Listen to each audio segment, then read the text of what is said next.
Ladies and gentlemen, you're watching, yes, the Yankees Entertainment and Sports Network.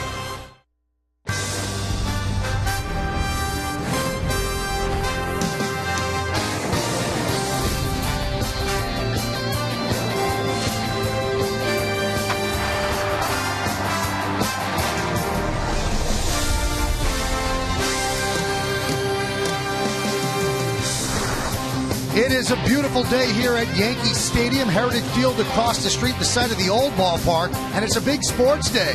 Yankees in action, the Knicks and the Rangers. Yeah, so get ready as the Yes Network presents New York Yankees baseball. It's the New York Yankees against the Detroit Tigers in the middle game of a three-game set from Yankee Stadium in the Bronx, New York. Hello, everybody, and welcome to Yankees baseball along with Paul O'Neill.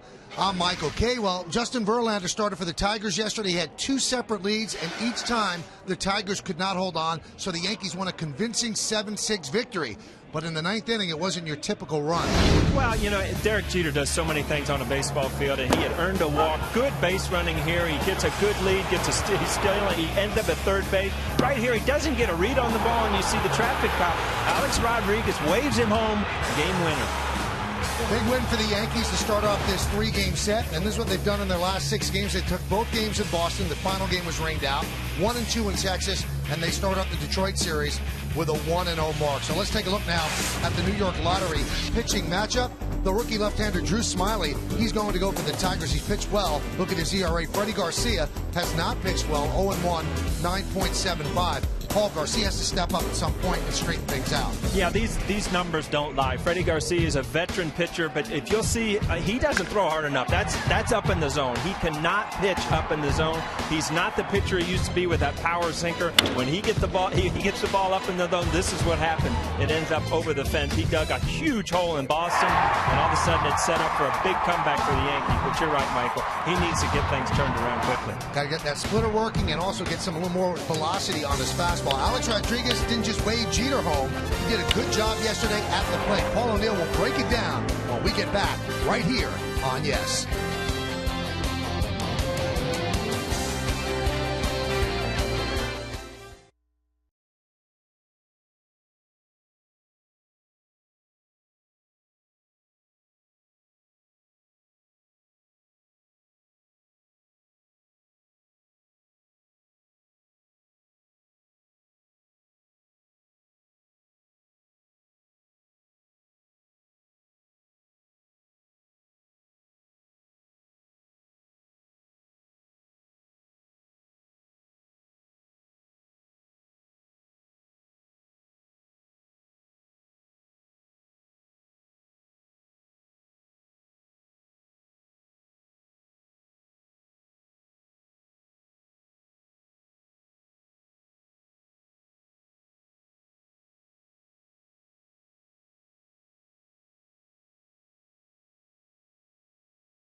Alex Rodriguez got back on track. He had a really bad road trip where he was 3 for 20. Previous 4 games, he was 1 for 15. But last night, 3 for 4, home run, 2 ribbies, and 2 runs scored.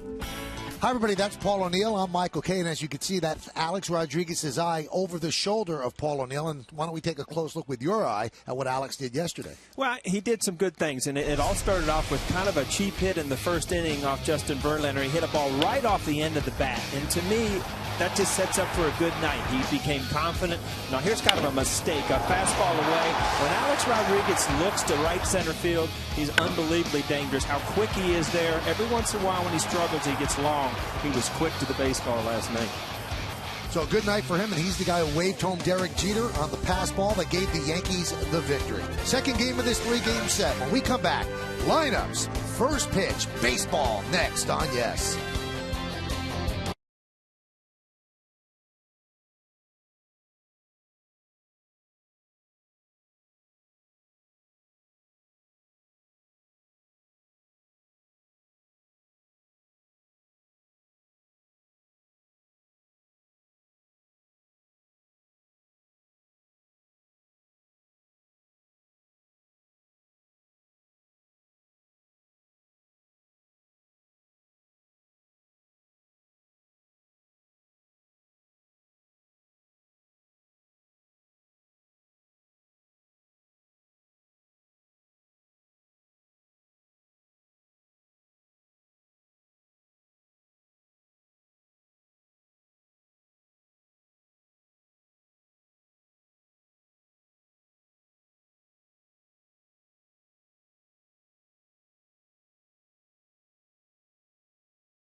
On Yes is brought to you in part by Kia Motors. To learn more, visit kia.com. By the Daily News, pick up the Sunday paper and play baseball bingo with a chance to pitch from the mound at Yankee Stadium for $1 million. And by the professionals at your Tri-State GMC dealer. Why just go when you can go pro? That's where you used to roam, Paul. Heritage Field is the old Yankee Stadium. It's a beautiful, beautiful park built right across the street from the new ballpark. And in the new ballpark, going to be the Yankees against the Tigers. Here in the middle game of a 3-game set. Yankees have taken the field. Freddie Garcia taking his warm-up tosses, and we'll take a look at the Tigers starting lineup put together by veteran manager Jim Leland. Austin Jackson in center field will lead off. Brennan Bosch in right field will bat second. Batting third, playing third, Miguel Cabrera. Prince Fielder cleans up. He's the first baseman. Andy Dirks in left field will bat fifth. Batting sixth and DHing Brad Eldred. Alex Avila will catch. He's going to bat seventh. Batting eighth and playing shortstop Johnny Peralta. And Ramon Santiago, the second baseman, will bat ninth.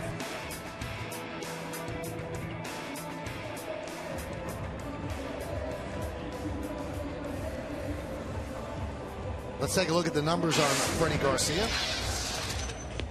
The numbers are not pretty. 20 hits in 12 innings, 3 walks, so 23 base runners in 12 innings, about 2 per inning with 8 strikeouts, opponents hitting .385. Yeah, numbers aren't lying. I mean, pitching for a spot, well, it is pretty obvious. I mean, he needs to put together a couple good starts to stop all the talking and all the stuff going on. He's adjusted the grip of his split finger. That's his most important pitch, so hopefully he's going to find control of that and keep them stranded. Last year, he was so good at getting out of jams with runners in scoring position. This year, not so good. Last couple games, runners 8 for 13 hitters, .615 average at knocking in runners. So he's getting into jams. He's not getting out of it. He's pitching up. He's given up a lot of runs so far. First pitch is a strike, and we are underway. Austin Jackson yesterday picked up 4 hits. He was 4 for 5. So set the table nicely. Count 1-1. Austin Jackson, just one of those guys that even in batting practice you watch and just know that, you know, when you look at his age, how young he is, just how much talent he has, what a chance he has to be a, you know, an all-star center fielder here for the Detroit Tigers.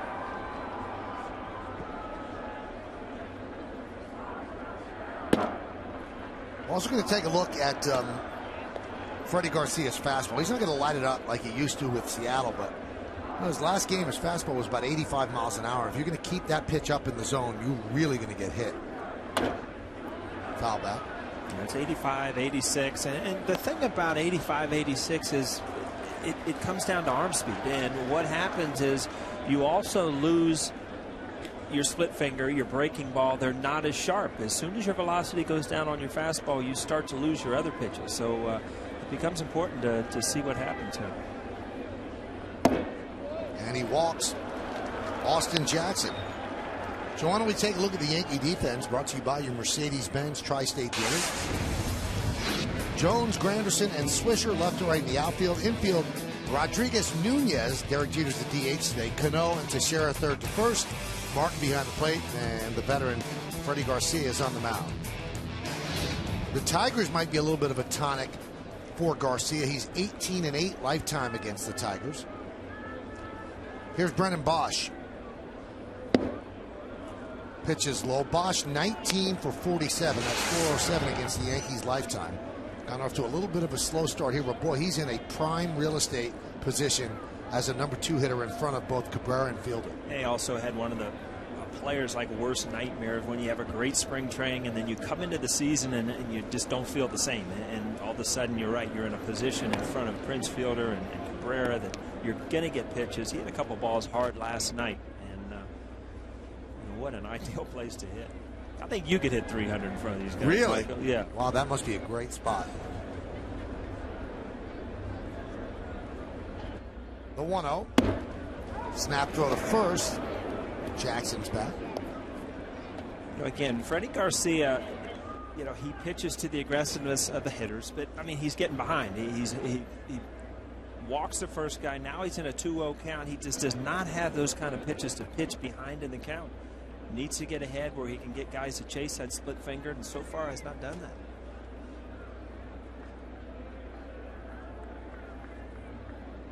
The 2-0. Foul back. And you almost hold your breath in those hitters' counts, because that ball right there, he really got away with. I mean, just an absolute gutter ball for a hitter just to put good wood on it. Got fouled back. I feel fortunate if you're Freddie Garcia to get that ball back and still have an opportunity to throw a double play ball here.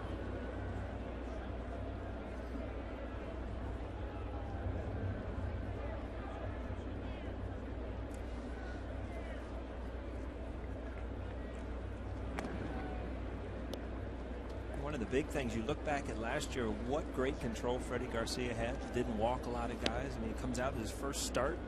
It was 5 wild pitches, and he just has not, had good feeling of his pitches and throwing strikes.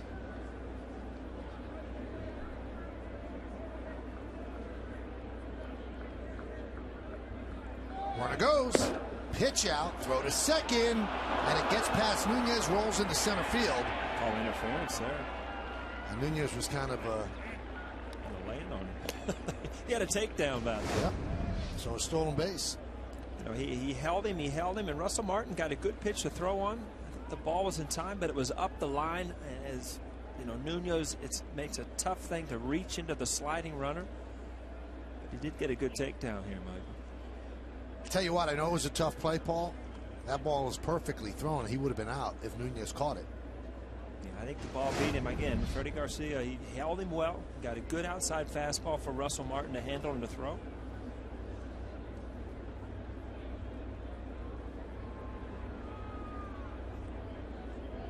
Three 3-1.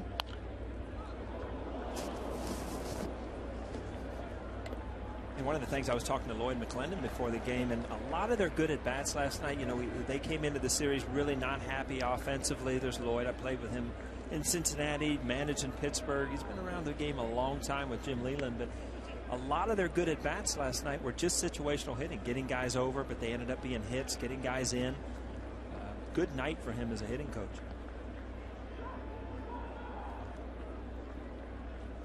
Nunez trying to check back Jackson. And the 3-2. Strike 3. Bosch down looking, a 69-mile-an-hour pitch.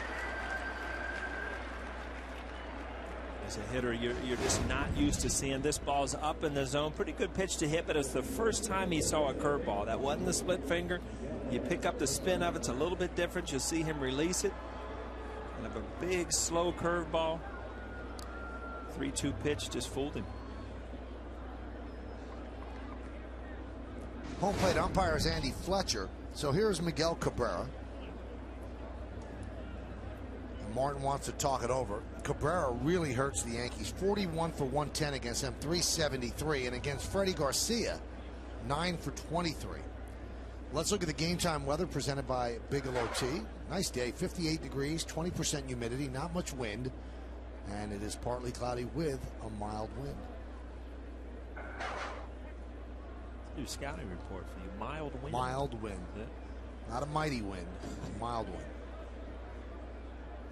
wind. There's a strike.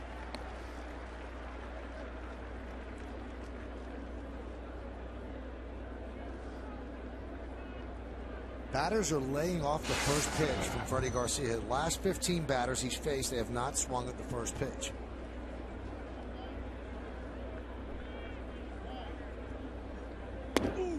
What does that tell you, Paul, if you're not?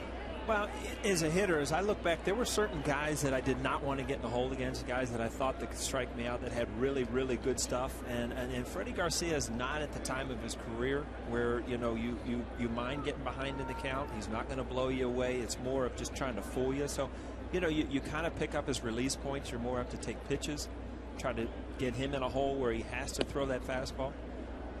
Again, I mean, you've seen 77, 76, 84. I mean, nothing over the mid-80s right now. And as a hitter, you really feel like you have a lot of time because you're used to seeing guys throwing 92, 93 where you have to make that decision really quick.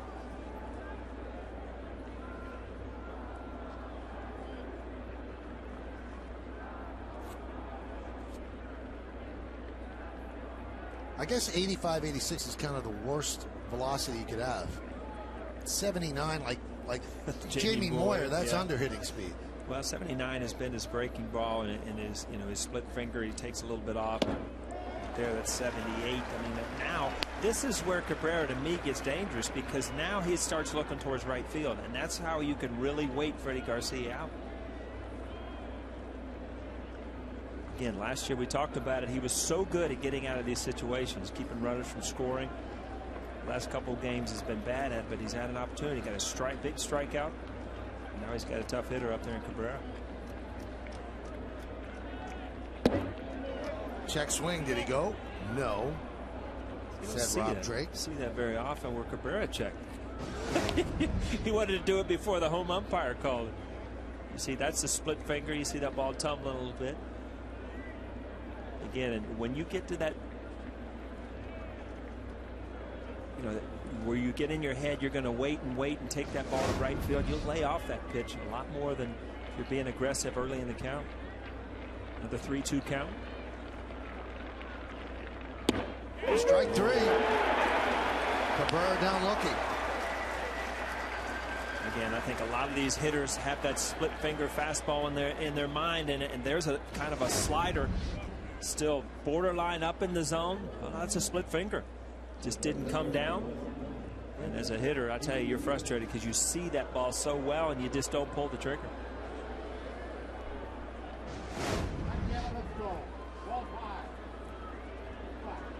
So Cabrera down for the second out. That'll bring up Prince Fielder. Pitch outside. Yesterday, Fielder was 2 for 4. And all 4 times he went to left field. 2 base hits and 2 fly balls to left, and then he walked in the 8th inning. Got off to a nice start here in the American League after playing in Milwaukee and becoming a free agent. Signed a 9-year deal with the Tigers.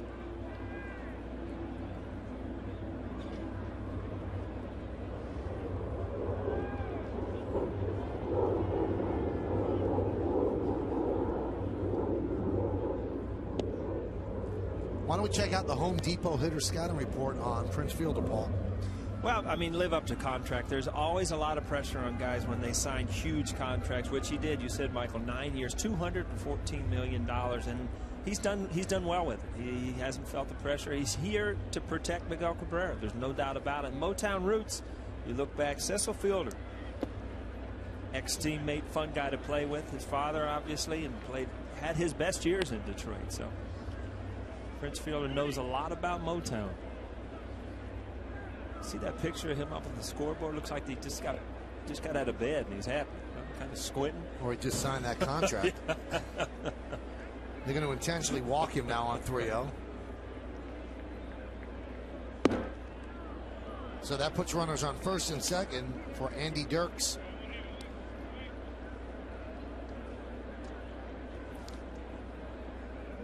Now the Tigers today are not playing with just 24 men. They put Delman Young who was arrested on early Friday morning on a restricted list, and they called up Danny Worth, so they're at the full 25 again.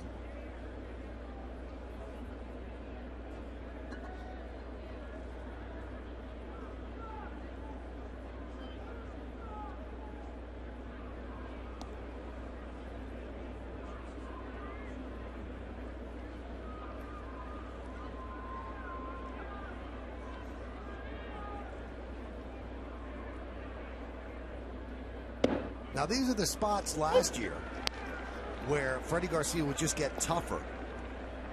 With runners in scoring position, the opponents hit 193 against him. And right now they are 8 for 14 with runners in scoring position. 0-2. Michael, you're right. I mean, you've seen no fastballs in the last couple counts. Everything's curveball, split fingered, 77, 76. Opportunity to pitch out of it. Big jam here. Crowd looking for the strikeout. Fouls it back.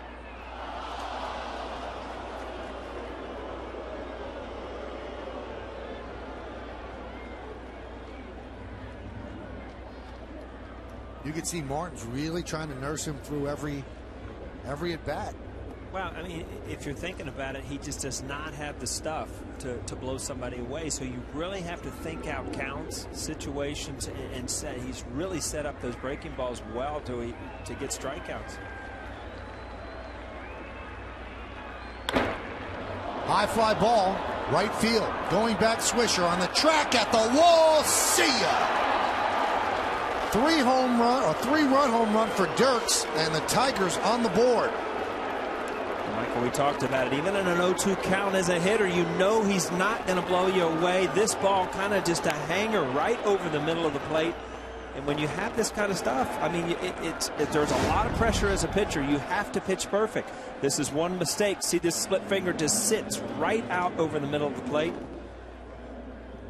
And in Yankee Stadium, those aren't singles. I tell you, you talk about a difference in one swing. You're one pitch away from getting out of the inning with nothing, and all of a sudden you hang a split finger, and it's 3-0.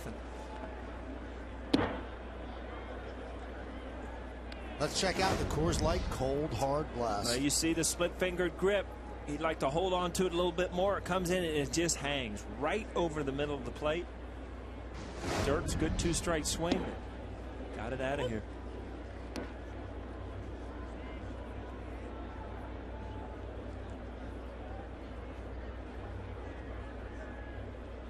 1-1. Popped up behind the plate and out of play. Hey, Freddie Garcia's been around a long time. He knows the urgency that is there for both he and Phil Hughes to pitch better. Andy Pettit is going to make another rehab start on Monday. And then maybe one more after that. One of those guys is going to have to leave the rotation.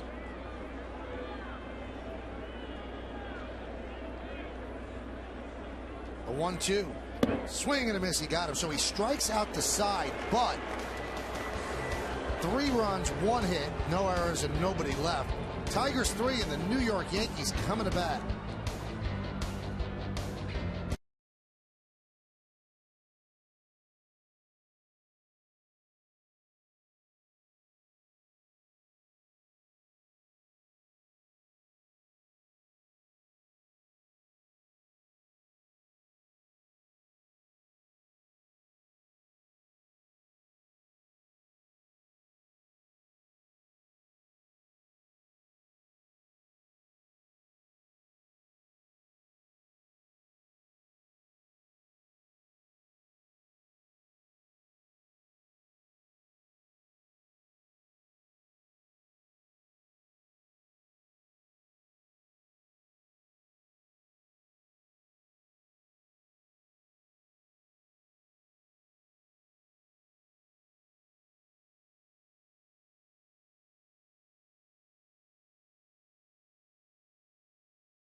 going to face. Yankee lineup presented by Lexus. The captain, the DH, Derek Jeter, leads off. Batting second, playing right field, Nick Swisher. Robinson Cano at second base will hit third. Cleaning up third baseman, Alex Rodriguez. Mark Teixeira, the first baseman, bats fifth. Batting sixth, playing center field, Curtis Granderson. Andrew Jones in left field will bat seventh. The number 8 hitter is the catcher, Russell Martin. Eduardo Nunez will play shortstop, and he will bat ninth.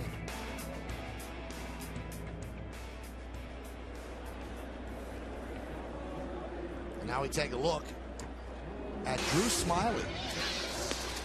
3 games, he doesn't have a record yet, but he has great numbers. 1.13, 16 innings, 16 hits, 6 walks, 15 strikeouts. Opponents hitting .262 against him. Well, Drew Smyly scouted, but keeps smiling. I mean, in 3 starts, he's only given up 1 run in every start. And it's no coincidence. He's done this his whole minor league career, everything. He was a number 3 prospect coming into the season. Baseball America voted him. And he's a Razorback. Went to Arkansas, born in Arkansas. Just an Arkansas boy. But I'll tell you one thing. Tigers are high on him. He's done great things in spring training, kind of by default. He kind of walked in. Some guys didn't live up to what they were supposed to do, and he jumped right in. Well, the Yankees now have to climb out of this 3-0 hole.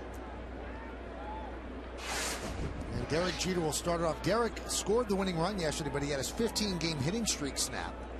Jeter loves seeing a lefty on the mound. 17 for 28 with 2 homers against lefties this year. That's .607.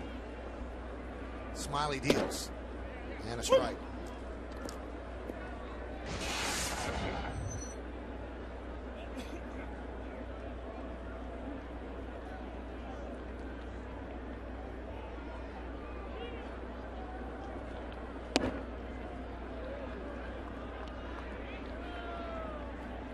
He's one of those lefties. His fastball, curveball, slider, change, got them all, but he will cut his fastball, so it kind of gives him another pitch. Not afraid to pitch inside.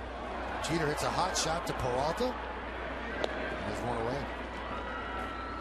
Why don't we check out the Tigers defense, brought to you by your Mercedes-Benz Tri-State dealer.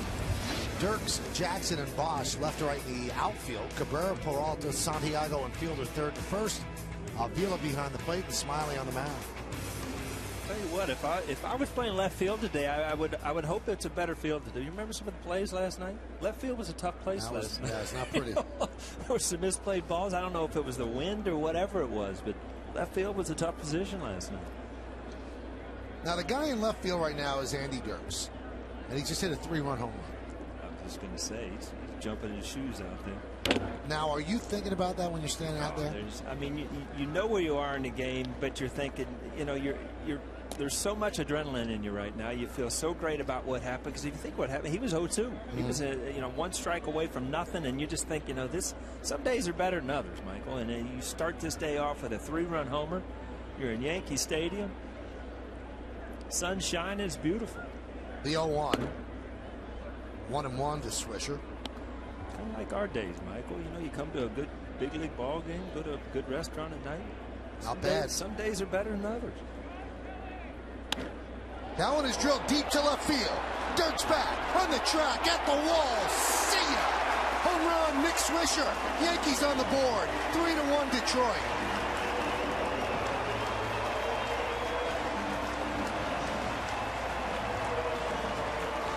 Well, now Dirks knows the feeling.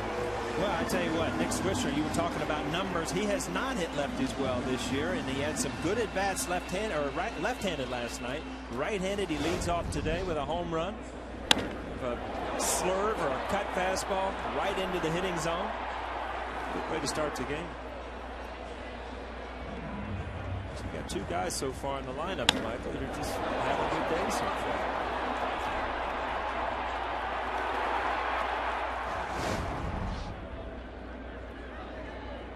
There's Robinson Cano against the young left-hander.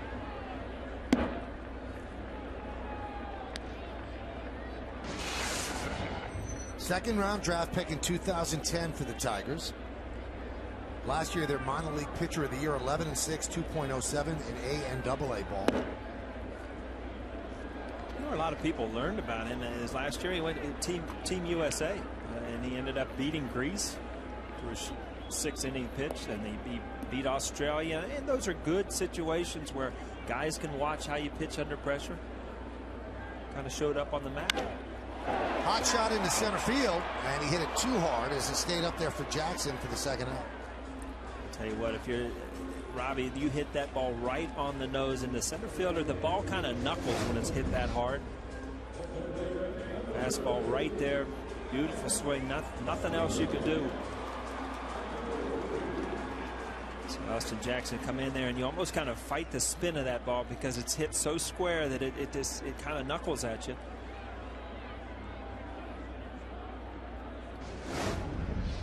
Here's A-Rod, and the first pitch is a strike. Alex Rodriguez, probably one of his better games all year at the plate last night. It started off, we talked about it in the pregame, off, with a ball off the end of the bat. It was really quick last night. Even the ball's inside. He cost himself a home run going to center field on a cold night, but he hit the ball well last night. Talk about Derek Jeter. Some numbers for you, Michael. How good Derek was against lefties, and Alex Rodriguez 1 for 19. I can't really explain that because other than he's only had 19 or 20 at bats against lefties, and I'm sure it'll even out at some point. And the one hit was a home run, but still, that's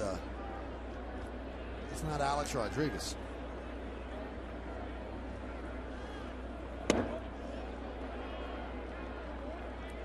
Alex not only hit last night, but he was traffic cop and coach. Jeter was going back to third. Alex waving him home, then fighting for position with Joe West, and then celebrates with Jeter as the Yankees win. Hey, by the way, it was scored a wild pitch immediately, and then afterward they changed it to a pass ball. So that has scored a pass ball, and Avila said after the game, I should have made that catch. It was a fastball that hit his glove. Sure, it was catchable, but I mean, just a tough pitch. I mean, had a lot of movement. He was throwing 97. A lot of people don't understand that play. Derek Jeter, sometimes the angle that the ball ricochets off the catcher, you just don't see it. You're kind of blocked out by Alex Rodriguez. And Alex Rodriguez looks at a called third strike for the final out of the first. But the Yankees chip away as Nick Swisher crushes one to left field. A home run for him, and it's 3-1 Tigers as we head to the second.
Vote to 42951. Standard text messaging rates apply. It's another one you can't get wrong, Michael. The yes or no. It's just an opinion. Everybody has one. 20 years from now, will we be saying, hey, I remember we were broadcasting a game. Bryce Harper made his debut. Is he going to be that type of player? Is he going to be one of those guys that doesn't live up to what he's supposed to be? He certainly, from everything that you hear from people, could be an outstanding player. But, health and luck and all that comes into play. Ooh, Avila wraps one to center field for a base hit.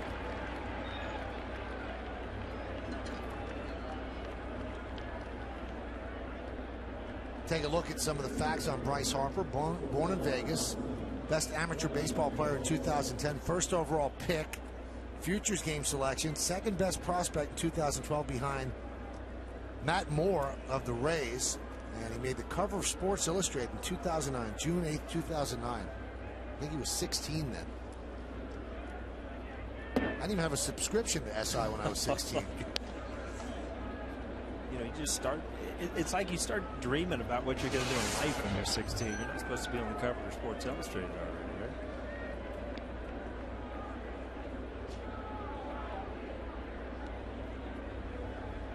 Runner goes.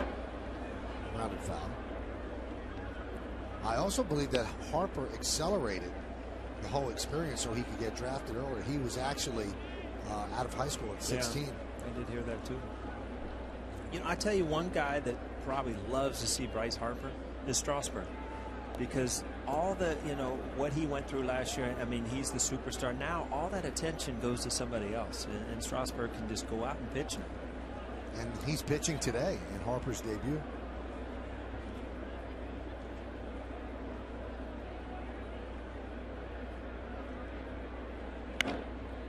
Looped out towards short, and Nunez makes the play. I wonder if he was thinking about dropping that ball. You know what? It's because the infield fly rule was not called. One thing that he got jammed so bad, it's a tough play. It's a tough thing to do if you intentionally drop it and it bounces away from you, and they both then what happens, you know? Because he was jammed, he didn't get out of the box. Way in on his hands. You see right in on the label. It's an easy double play. Again, you don't want to risk it though, because it could bound away. Here's Santiago.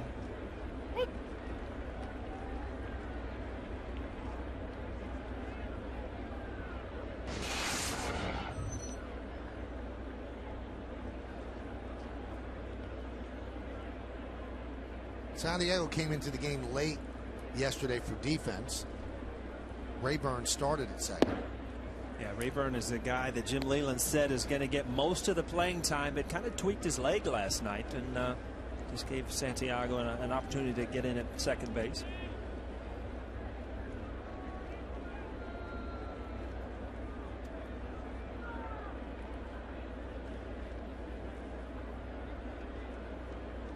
One. Hammered to right field. And Nick Swisher makes the play. You forget the feeling. It's kind of just a hitter's day. Seems like every ball is hit hard. Follow the Yankees with the MLB.com @BAT12 app for your iPhone, iPad, Android, and Windows Mobile. Get live audio, pitch tracking, video highlights, and more. Text at BAT to 31826 or visit Yankees.com for details.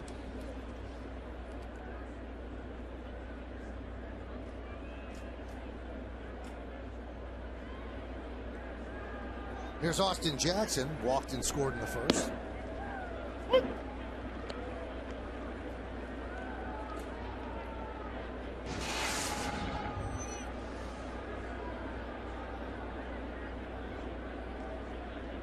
Michael, you talked about Austin Jackson last night, and the one thing that, you know, he's a kind of a superstar in the making, a really, really good player. The one thing he has to do is cut down on strikeouts. He was second in the league last year. Especially as a leadoff hitter, you've got to be able to make contact, use your speed. And at this point, he's not a guy that, you know, you can live up to 181 strikeouts, because you're not going to hit 30 or 40 home runs. And those other two guys, well, Adam Dunn had a bad year, but Mark Reynolds and Dunn, they hit the ball out. So you can almost trade it, but you don't trade it for, you know, a couple of home runs.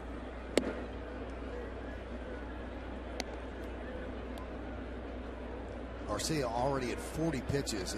He has to really work hard for every single batter.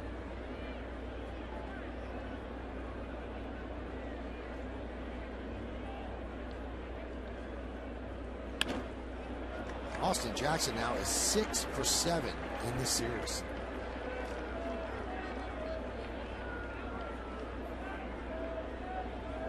Thing you look at Freddie Garcia's numbers, and you know they have not been good. He has not.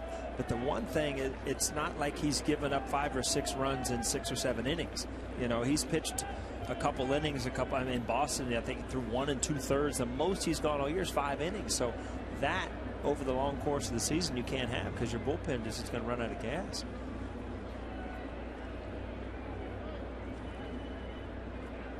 Brennan Bosch swings and misses. Yeah, and there's 3 starts I'm looking at here. First start, 4.2 innings. Second start, 5.2. And in Boston the other day was 1.2. So you just can't have your starting pitching doing that time and time again.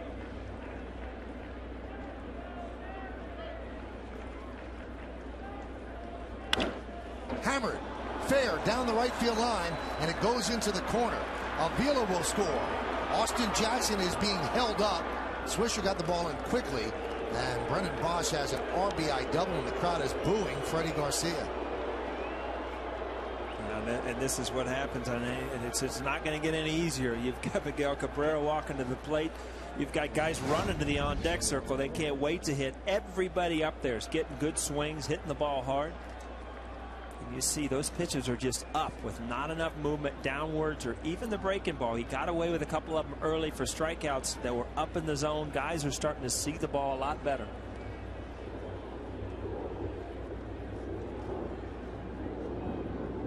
Just everything together. A helpless feeling, Michael, to be out there as a pitcher and know that you have to make perfect pitches to get guys out, and you just don't have that ability right now. And even if you make a pitch and hit your spot at 85, they could still get around to it. Yeah, I mean, they're going to put it in play, but I mean, hitting that perfect spot and making that mistake like he did on the 3-run homer, there's such a fine line. And, you know, if you had good stuff, you get away with some of the mistakes, so you just don't when you're throwing in the mid-80s. Last year, he was around 87 to 89, which is fine. And might sound, what's the big, there is a difference between 85 and 88. Here's Cabrera with runners on second and third, and he wraps one to right field. Fair ball, it's trouble. It's a fair ball up against the wall. 2 more runs score. Cabrera will stop at first with a 2-run single, and the Tigers now lead 6-1. Again, it's the second time through the lineup. These guys know that, you know, he's not going to throw the fastball by him. They're looking up in the zone, and everything is hanging. Joe Girardi's trying to do all he can to try to get him through, but you just cannot let him sit out there and get beat around like this. See, that ball just has nothing on it. Just hanging there on the outside corner.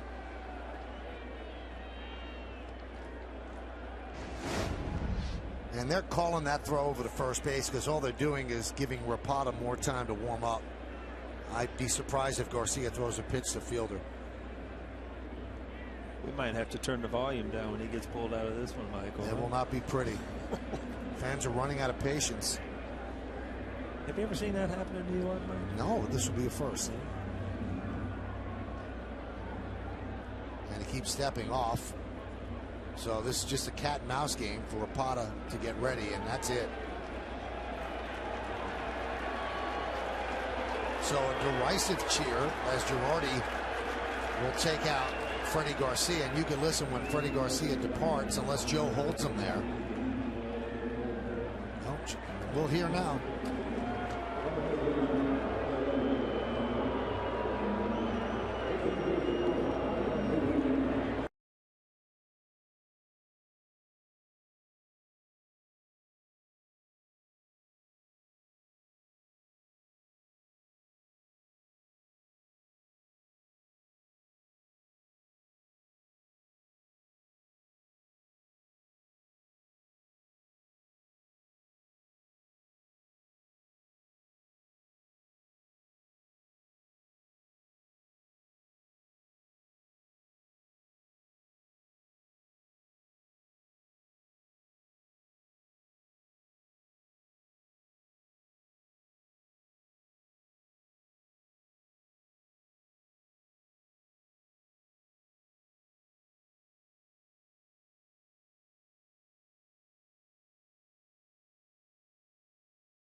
Girardi had to make the call to the bullpen, brought to you by AT&T. And that call brings in Clay Rapata. Those are the numbers on Rapata, his 10th game. Now, we talk, Paul, all the time about how good the Yankee bullpen is. But you can't continue to get these kind of outings from your starters because you're going to grind your bullpen right into the ground if you do this. Yeah, the Yankees bullpen is great when it's used the way Joe Girardi wants to use it, and that's in certain roles. And you don't have roles for guys to come in the second inning. But you know, you look at Freddie Garcia. Here's a guy that, you know, has had a 14-year career, has been a good pitcher, is not used to this. He's used to getting off some tough starts. He's had some bad Aprils, but you know, he's won 145 games in the major leagues. He's the all-time winning Venezuelan-born pitcher. So I mean, he's a proud guy. He's had great years. Very frustrating for him right now to know that he can't get it done. And now the Yankees have to decide, can he ever get it done? Is this just a slow start, or is it time to pull the plug? That's a tough organizational decision. And if Andy Pettit's not ready, well, then what do? They keep running him out there? I'll tell you one thing, they're not going to rush Andy Pettitte. They'll wait till he's ready to come up here and give them a good 100 pitches or so. Because, you know, you can spot start a guy if you have to here or there, but, you know, you don't rush a guy back here that you have plans of being in, winning top 3 pitchers.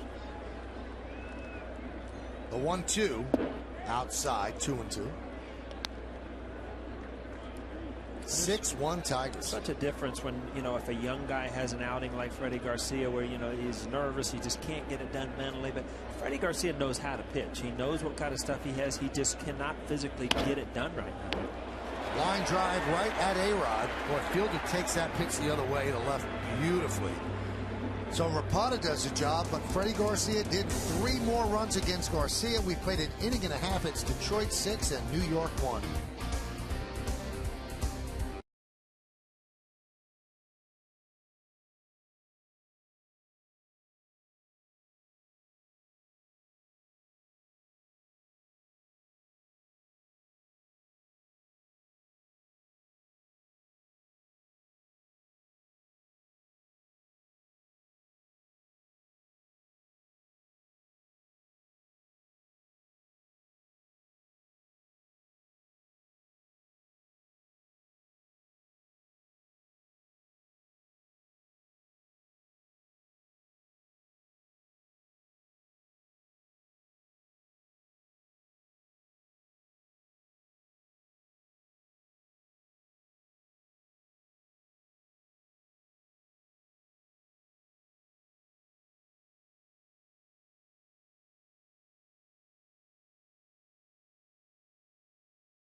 Giveaway when the Yankees take on the Rays. The first 18,000 guests in attendance are going to receive a Yankees garden gnome, courtesy of Scott's. For tickets, log on to Yankees.com.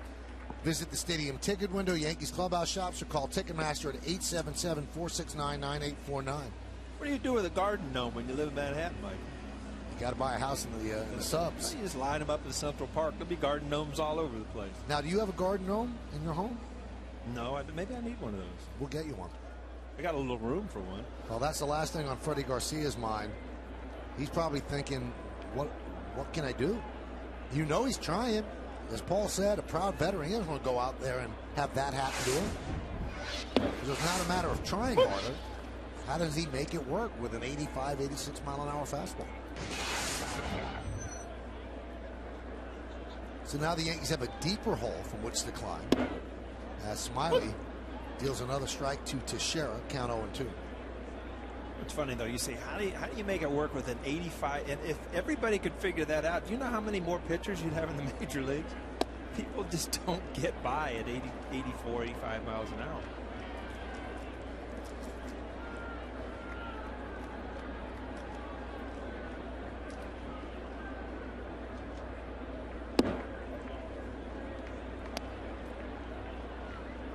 The bullpen has been great. Third in the American League. The starters, second to last.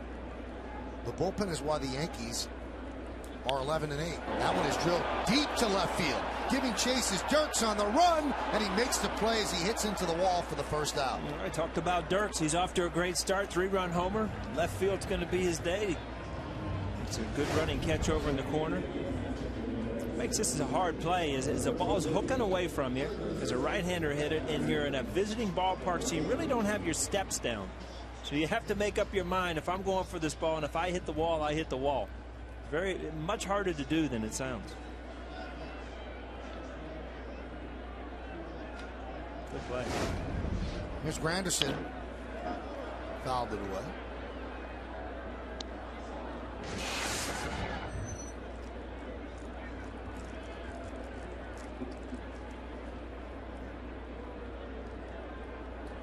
Smiley deals. 1-1.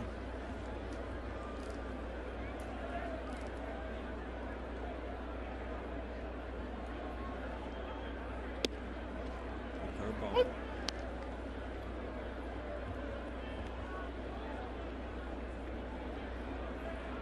Granderson had 16 homers against lefties last year, and that led the major leagues. We talked about 4 pitches. That pitch before was a curveball, kind of an up and down, and that was a slider. He's seen his fastball. Another slider. It's popped up. Peralta will make the play. Well, Freddie Garcia came into the game with a 9.75 ERA. So after an inning and 2/3 and 6 earned runs, his average now is 12.51. Now, once the inning is over that you pitched it, you're allowed to go back into the clubhouse, and you can see Freddie still sitting there, kind of alone with his thoughts. Thing is, I hate to say it, but if you go inside from where he's sitting, you have to walk in front of everybody. You know, you almost wait for because you're almost embarrassed. You know, you feel like you've let your teammates down. You feel like you've let yourself down, and you almost wait to the middle of the inning where you don't have to, make eye contact with anybody.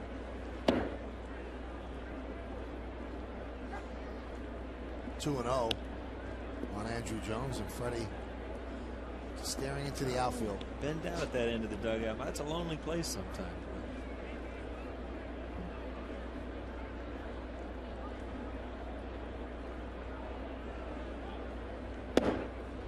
Breaking ball on 2-0. Waited in there. See Smiley, he doesn't have any problem throwing any of his pitches for strikes, and that in itself as a hitter, he'll use it any time in the count. Doesn't have to rely on his fastball to throw strikes. Remember, the Tigers are in trying to put an end to a losing streak, and they had a couple leads yesterday, so they need to try to bury the Yankees when they have a chance. 3 straight breaking balls when he's down 2-0. Well, Dirks had a big day so far. A 3-run home run, and now he took an extra base hit away from Mark Teixeira. 2 innings in the books, 6-1 Tigers.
third inning. It's 6-1 Tigers, 3 in the first and 3 in the second. The Yankee run on Nick Swisher's home run.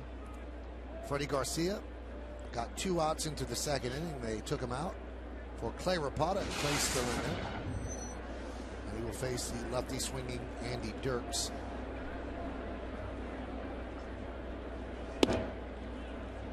Pitch outside.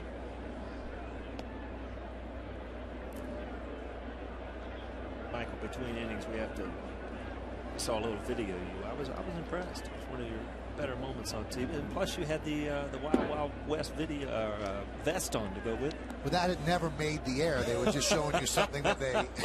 Of course, they'd show me because I needed a little ammunition up there. Huh?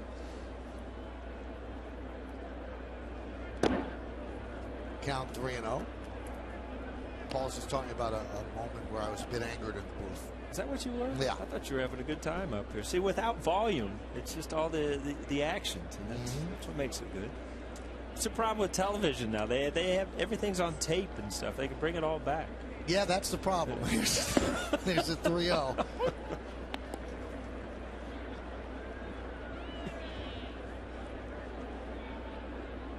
I would have liked to have heard some sound with those altercations you had with the Gatorade. No. There's a ground ball to Cano. So they retired Dirks. Remember when what was that, the movie Tom Cruise was in? On the island. He was on the island. He was on the island. Tom Hanks? Alone. Yeah, Tom Hanks. Yeah. Tom, Castaway. Castaway, when he was like talking to the volleyball. Wilson. That was me with the guy. I was just having talks with the water cooler over there. Nothing personal. Nothing. Broken back ground ball. Nunez gets Eldred for the second out.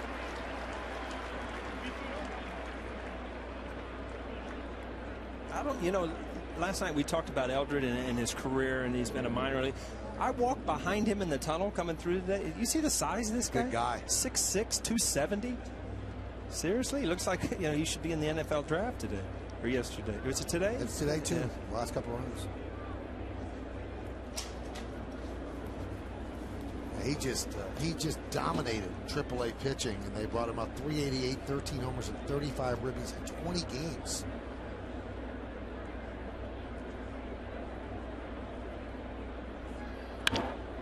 Avila lines one right at Nunez as Clay Rapata in inning. And that's one less inning that everybody else in the bullpen has to throw. Paul O'Neill with his buddy Wilson. I'm talking to my cooler. So you're not listening. Turn his back on me.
Is brought to you in part by Pure Michigan. Your trip begins at michigan.org.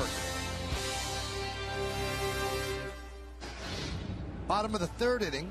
Yankees trail 6-1 on the Lincoln scoreboard. We always hear you can't think about the 5 runs. You got to think about it one at a time. Easier said than done. Not in the third inning, I don't think. I think that I mean, you look back at what has happened recently in the past couple of weeks. I mean, in Boston, you come back and throw up numbers like that. Last night, you're behind Verlander a couple of times. So when you have this much time, you score a couple runs, and the next thing you know, you're in the game. So. 7th, 8th, 9th inning, sure, it's going to be very tough. But with this much time left in the game in the Yankees offense, a lot of things can happen. Well, that's the Yankee offense so far. Nick Swisher with a home run. And Russell Martin will lead off against Drew Smiley. I'm telling you, Michael, don't go anywhere. You sit right here, do what you're supposed to do. I agree. See what happens. Absolutely. The Yankee offense is explosive. We said the bullpen a big part of why they're 11-8. So is the offense. Popped up. Peralta makes the play. All you have to do is look at what happened in Boston last Saturday, a week ago today. Yankees put 2 7-run innings back-to-back against the Red Sox bullpen. I got a friend at home he's a big Boston fan. He even has the Boston accent. I actually play golf with him. He sent me a text, and I hadn't seen the score. And it was cold and rainy, and he said, I'm sitting in front of the TV, and the Yankees just scored a couple touchdowns on me, and now we're losing. It broke his heart. But they're almost used to it, which is hilarious. Foul back.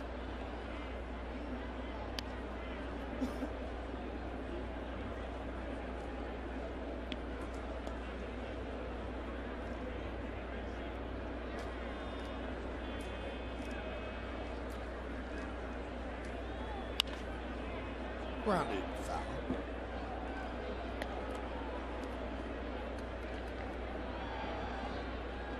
Nunez, you could tell just how quick he is with the bat inside. He's going to be a good hitter. He's going to put up good numbers, be able to steal bases, score runs. And one minor problem: there's a Hall of Famer out there at shortstop.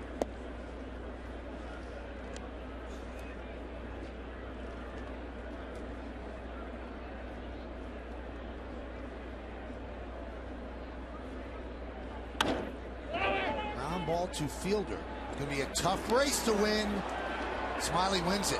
Head first slide by Nunez.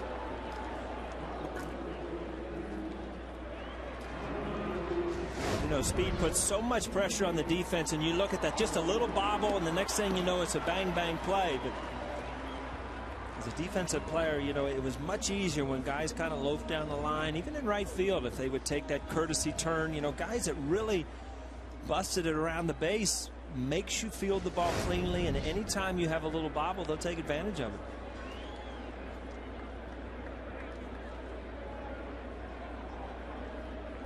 Here's Derek Jeter.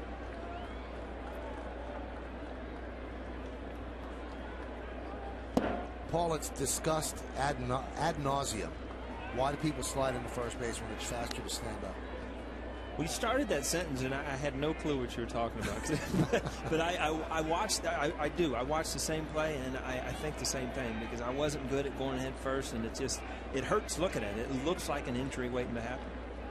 So many things can happen. You catch your thumb on the base or anything. It's just. First of all, you put so much impact on your body, so boom, your chest is slamming down. And then your hand bangs up against the base, and it's been proven you don't get there faster. Now, if there's going to be a tag play, you could dive to avoid the tag. Yeah, but that's so hard to adjust as quick as you have to at the end of the play. But it's it's just a reaction, and you're giving your all, and you just feel like if you dive, it might make it harder for the umpire if there's dust and stuff to make to see it as well. But it never worked for me. Too many guys get injured. I've had people say if it was faster to get there diving, then why don't people that run the 100-yard dash dive at the end? Well, it's asphalt, though. It'd be a tough race, wouldn't it? You wouldn't want to get to the finish line if you weren't winning.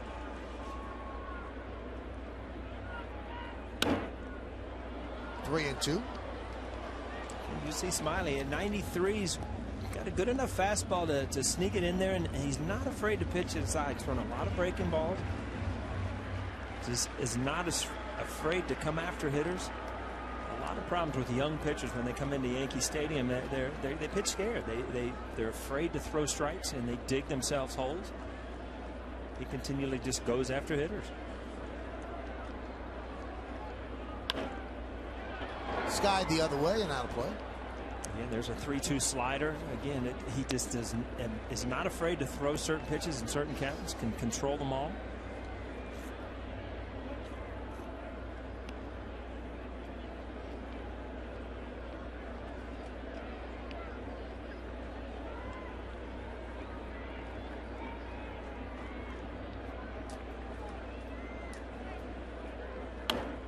Jeter battling. See Derek kind of go out of the zone there. 3-2, probably ball 4, but you know, as a hitter, you're aggressive, especially as well as Derek's been swinging the bat early in the year.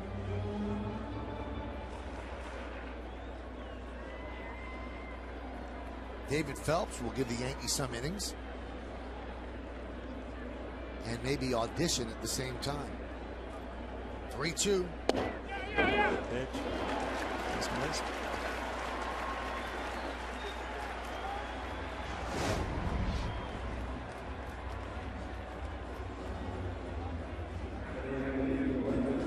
As you're throwing that bat as a hitter, you're kind of holding your breath and listening to see if that umpire agrees with you, if it is ball 4. I think Smiley thought he had it. Sure he did. Got to remember that guy at the plate. Going to get the benefit of the doubt, and he should. I mean, he's earned that. He's done unbelievable things since he's been here with the Yankees.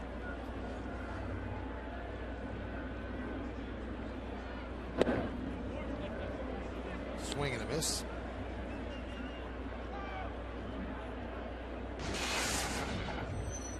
That was Derek's 1,000th career walk.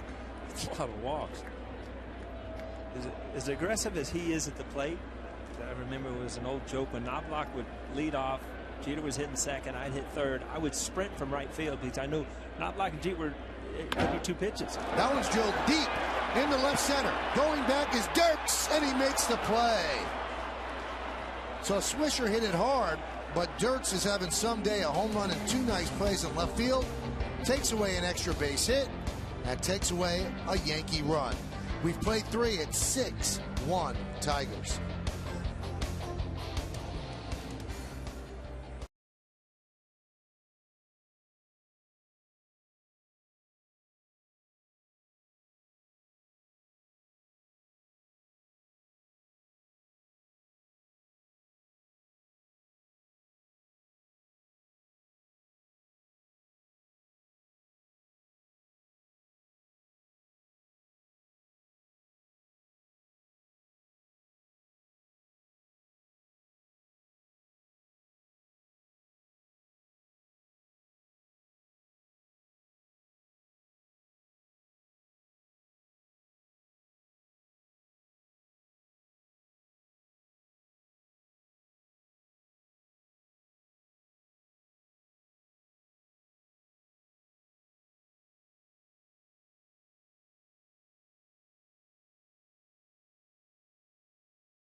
Quit line quiz.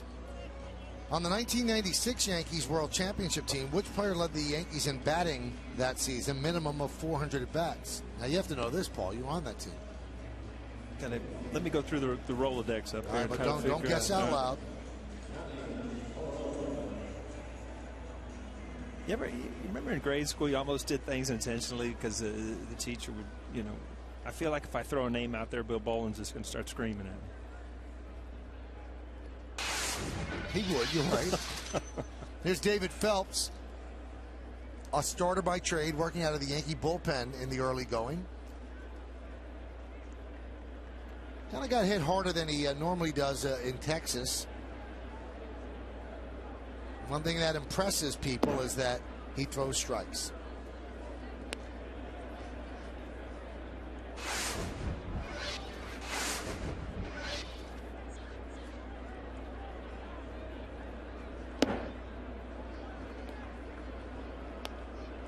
A lot of people on Twitter, Paul, are wondering what we did with John Flaherty, who was with us last night. We sent him home. We didn't like the way he worked last night. We gave him a day off. The 1-1. Well, John is with his family. His daughter Kristen is having her confirmation. Big day. John will be back with us tomorrow. So good luck to Kristen and congratulations. John and Alin, proud parents today. The 2-1.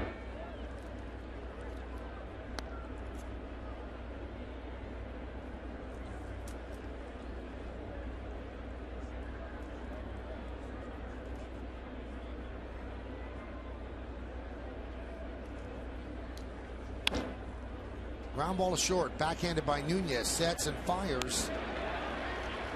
One away.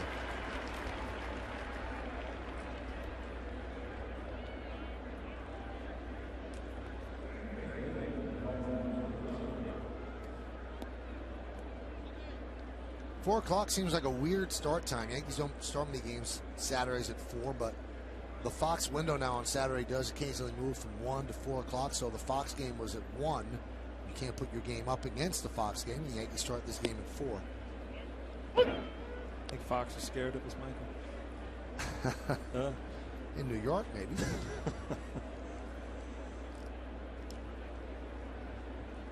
The 0-1. 1-1. Well, you know, the writing's on the wall here. You know, after Freddie Garcia has gotten off to this, you know, the start that he's had, and then today's outing, and it's almost a given if Phelps throws the ball well, that's going to be the first postseason after the game question, wouldn't you think? You would think so. You know, the fans reacted negatively to the way Freddie pitched today. Freddie didn't like the way he pitched today either. Won 12 games for the Yankees last year. They brought him back again, and they thought they'd get the same sort of pitcher, but the stuff is a little bit shorter than it was last year. So unless the Yankees come back, that's something that Joe will be asked about. Teixeira will take it himself. Beat Santiago to the bag, 2 away. So a lot of people will want to stick around for the post-game show, and Meredith Marakovich will ask all the questions, and Bob and Jack will break it down in the studio. But the story could change by the end. Oh, absolutely. And David Phelps is no stranger to what's going on around here. I think that he realizes he has an opportunity. If he continues to put up some good numbers, you know, he's going to have an opportunity to start a game or two. And it can happen. It can happen that quick.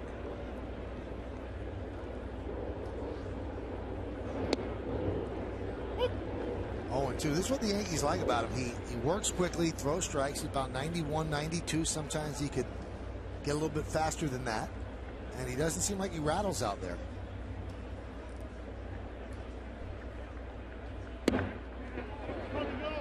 Did he go? Yes, he did. So David Phelps with a 1-2-3 inning, and the Yankees finally retire Austin Jackson.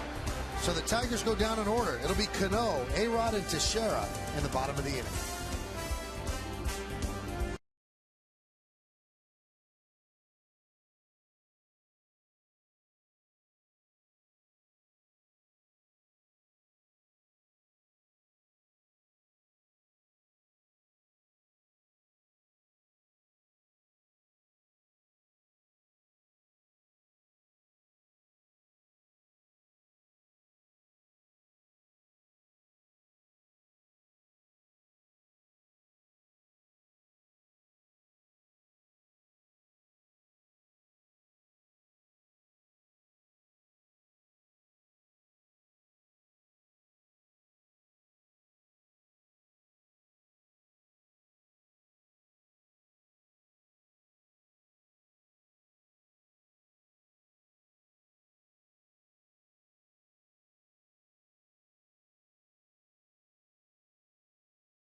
quit line quiz.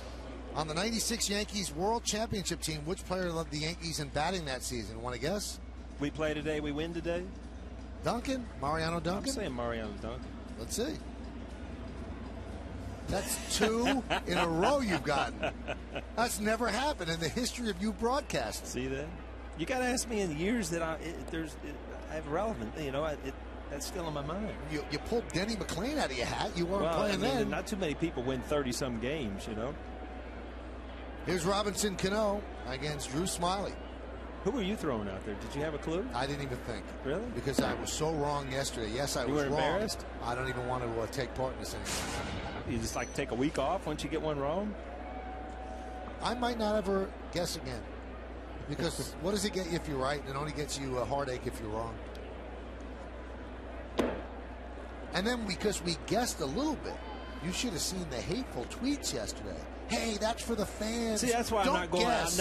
I'm not going on. Hey, Tweeter. I'm not going on Tweeter. They send all the hate mail there, man. Can you imagine if you like pronounce somebody's name wrong or something? You just get berated. I can more than imagine, Paul. The 0-2. Strike 3. Cano down looking. So what do you think about this young left-hander so far? You know what, the thing that I have noticed is he's got good stuff, but he throws everything for strikes. In 3-2, we've seen curveballs. In fastball counts, we've seen fastballs. So he's not afraid to throw any pitch at any time, and he has control of the ball up. And, you know, as a hitter, you know if a guy's aggressive in the strike zone, it puts pressure on you to swing the bat because you don't want to hit with 2 strikes all the time.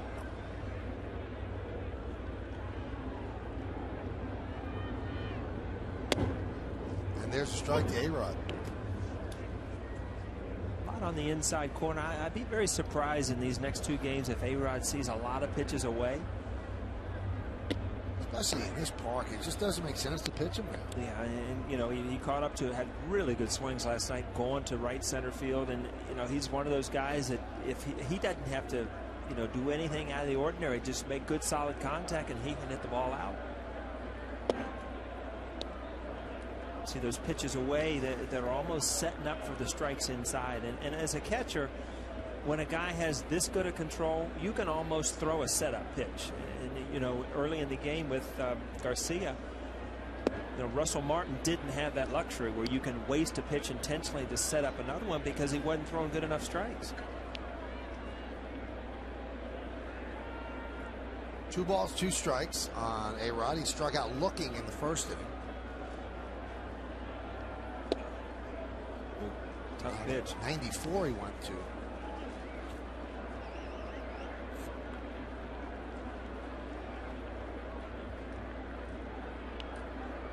You know, as Alex Rodriguez, you see that you take your time and all those pitches are processing in your mind. You know, he's gone away, he's come in with a breaking ball, he's come in with a fastball, and all of a sudden, like I said, it's kind of confusing because he's used so many pitches in the count, but he's thrown them all for strikes. So it's, you know, as a hitter, if you're 3-2 and you've seen, you know, 2 changeups that weren't even close to the zone, at 3-2 you almost take that out of the mix because he can't get it over. But Smiley's been able to throw everything for a strike today. Another slider in. Swing and a miss. So Alex strikes out for the 2nd time. Again, these were set up by all the other pitches. This ball's out of the zone. 3-2. See him right on top of it. Spin. You see that dot in the eye of the baseball? That's where you, as a hitter, you pick it up and you think it's a good strike, and it just keeps diving out of the zone. Foul back. He's pitching exactly how Jim Leyland would want a guy with a 6-1 lead to pitch, and that's just going after hitters, throwing strikes.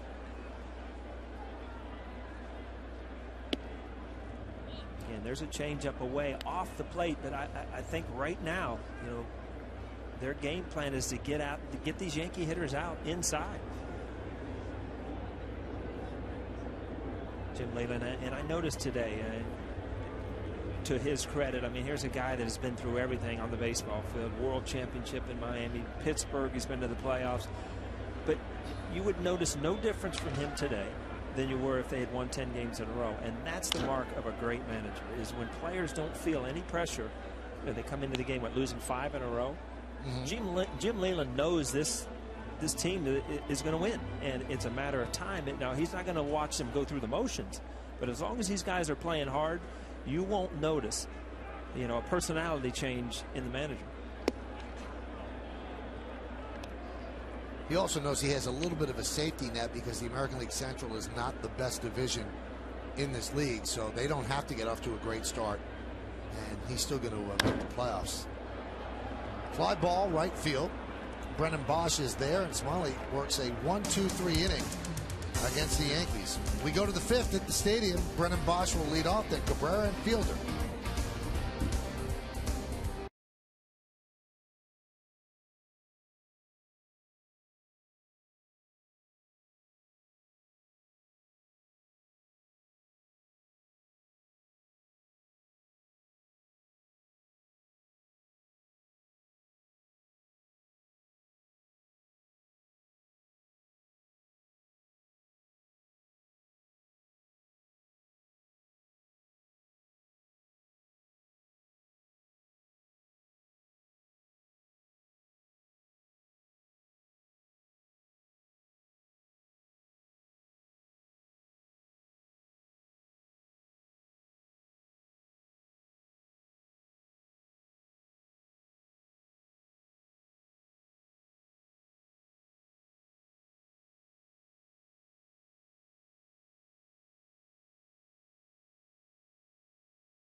So good for the Yankees as they're trailing 6-1. And Drew Smiley, the rookie left-hander, is pitching very well. Some news and notes from around the major leagues. The Angels released Bobby Abreu, and they called up the youngster Trout. Harper comes up, expected to make his major league debut tonight in L.A. Scott Harrison hit for the cycle last night, but the Mets ended up losing that game because, as you saw, the Rockies had an 11-run 5th inning. Well, Michael, we did that Angels series when they opened up here, and, yeah. and I remember saying that this is going to be a problem because Bobby Abreu he just wasn't in the mix, but Mike Scioscia was trying to put him in the mix, and they were rotating guys. They just don't have enough. Yeah, they have too many outfielders to use that DH and sit guys out. Bobby Abreu, it was going to be a problem because he's used to playing every day. And the way teams look at it, because we saw what the Tigers did with Brandon Inge. They owe him $5.5 million, and he just wasn't playing well for them. The Angels owe Abreu $9 million. Well, they got to pay that money anyway. So why hurt your team if you think it hurts your team? So it's dead money, whatever way you look at it. So they just decided our team would be better if we brought up Mike Trout, who's our top prospect, and we have to pay Bobby anyway, so we're going to release him. So that's how they make those decisions. I mean, I remember in that series they had Torrey Hunter on the bench one day. You had Vernon Wells on the bench one day, who you're paying a fortune to. Those guys, you've got to make a decision as an organization who you're going to back. You backed a couple players and you let them play every day, and it just was not going to work out. All right, Michael, we're going to have a little tester. Bryce Harper, big day. Right. And we're going to check tomorrow because we're doing the game tomorrow. Yep. I'm saying 1 for 4, just an average opening day. Really? Yeah, 1 for 4. I'm going to say, I think Billingsley is pitching. I'll say 2 for 4, and I think he's going to hit a home run. Really? Yeah. 2 for 4 with a home run. That's a big opening day. I'm saying that a little nervous, going to try to do a little too much, but he'll get a hit late in the game when he relaxes a little bit. See, I don't know if nervous is in his DNA, because this guy's pretty cocky. He hit a home run in the minor leagues and blew a kiss at the pitcher. Yeah, I remember that. That's not going to work, I'll tell you that. Cabrera pops it up to right field. Swisher makes the catch for the first out.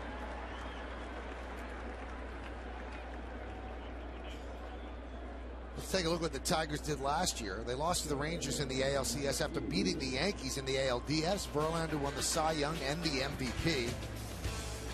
Cabrera continued his great offensive numbers. And Prince Fielder signed a 9-year deal after Victor Martinez got hurt, out for the year. And this is Jim Leyland in his 7th year managing the Tigers. And they are the favorite to win the Central. You know, it's funny in sports. It's a lot of times, you know, in other sports, especially football, different teams every year, are going to the playoffs and stuff like that. And to me, the American League, you're going to see the same teams. You're going to have to go through Texas. You're going to have to go through Baltimore. You're going to have to go through Detroit, and the Yankees and the Rays, in my mind. So you're going to have the same teams that have been fighting it out for the past couple of years back in there again. Unless some, injuries or something happen. You agree? I would agree. I think Toronto is going to be dangerous this year. I don't think there's anybody else on the Central but the Tigers, and you've got the Angels sputtering out of the gate, and Rangers, to me, look like the most complete team in baseball right now. They can hit, they can pitch, bullpen starters. If you look around all the contenders, some have 2 or 3 of those things.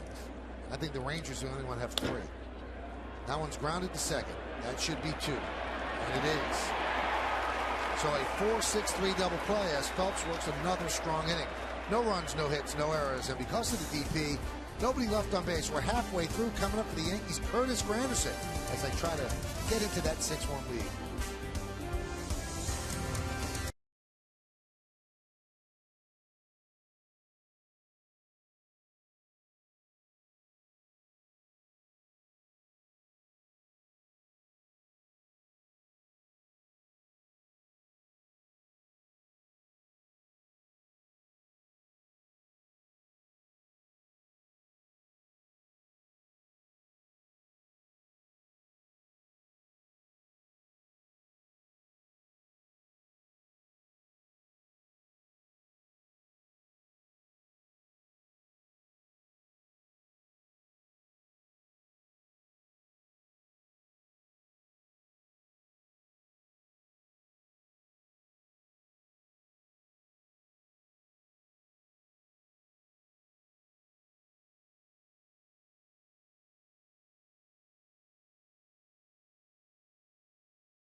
And this is the American League leaders in home runs.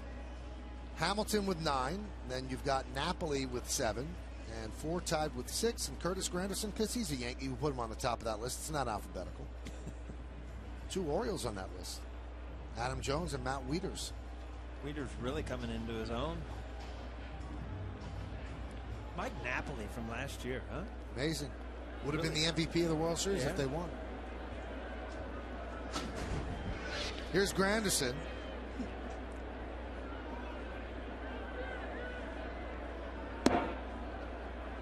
And a strike.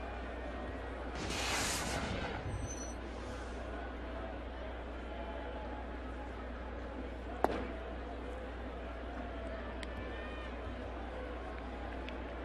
tell you what, Smiley looks awful comfortable out there with the lead.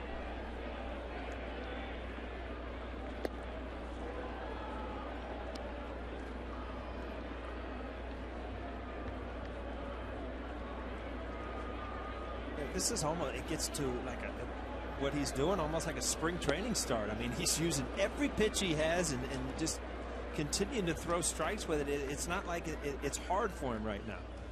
Giving up one hit. That was the home run. Just another kind of a slider, cut slider. And when he came into spring training, although he was a highly thought of prospect, they never thought he was going to make the team. He pitched his way onto this team. Yeah, there were some guys in spring training that just didn't quite live up to the billing, and he just simply took a job. And again, opened a lot of eyes last year in the Team USA.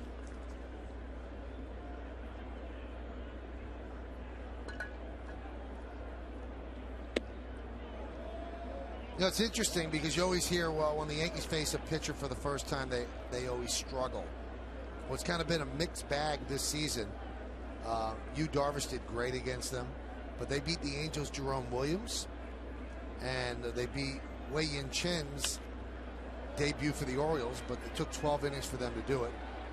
You know, just going back to even when you played with this team, it always seemed like a young kid that you've only seen on tape and you've read scouting reports. A team that's a veteran team doesn't do that well against those guys. I mean, veteran hitters really rely on past experiences on pitchers, and as a hitter, you remember how certain guys get you out, and if you don't have a scouting report, only goes so far. I mean, the velocity, the number, the type of breaking ball he throws, but until you've seen a guy, you really don't understand how he's trying to get you out. And like I said, if a kid comes in here intimidated and he won't throw strikes, the Yankees will kill him. But if they come in here and throw strikes, it can be a big advantage not having a past scouting report with a lot of veteran players. And it doesn't matter if you know in the scouting report, he's got a great curveball, unless you see the curveball. Yeah, that was always the way I felt. Because, and another thing was, what was really weird is you would have such different numbers against. I used to tell Tino, I can't see this guy, and Tino would kill him. And Tino said, I can't see this guy, and I would see him well. So different pitchers are easier to hit for different players. It's a really weird thing.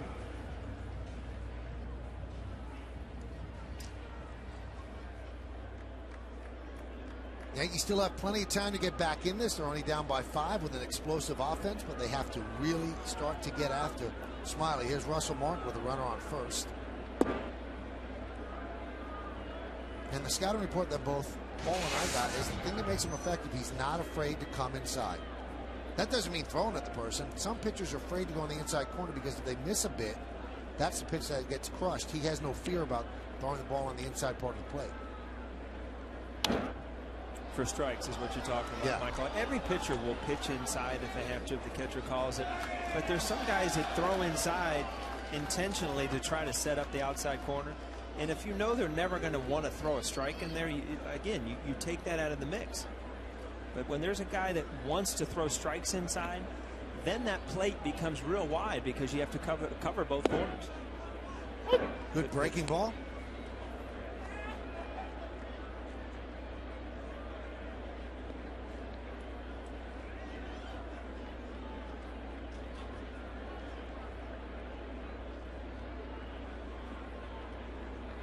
And the pitch. 2-2.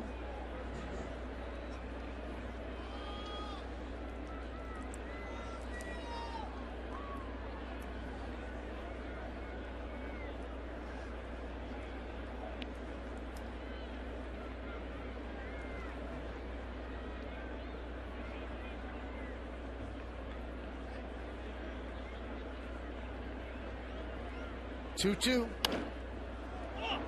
High pop-up, right field. This is trouble. Fielder makes the play.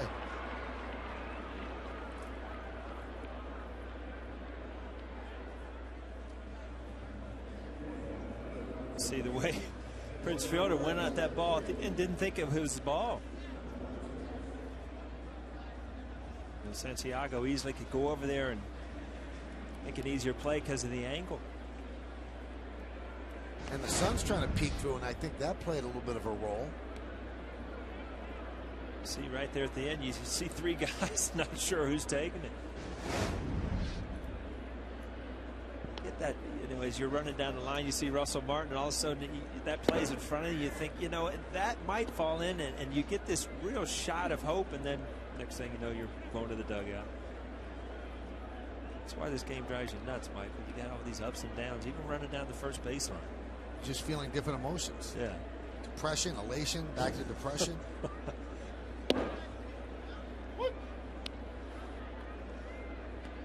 Count 1-1. We're in the bottom of the 5th inning.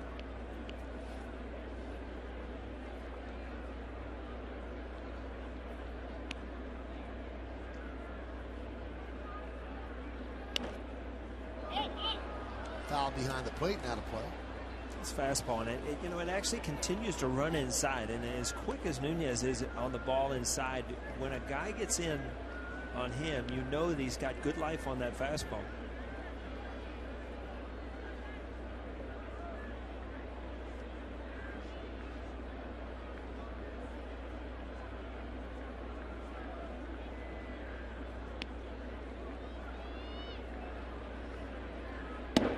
Strike 3.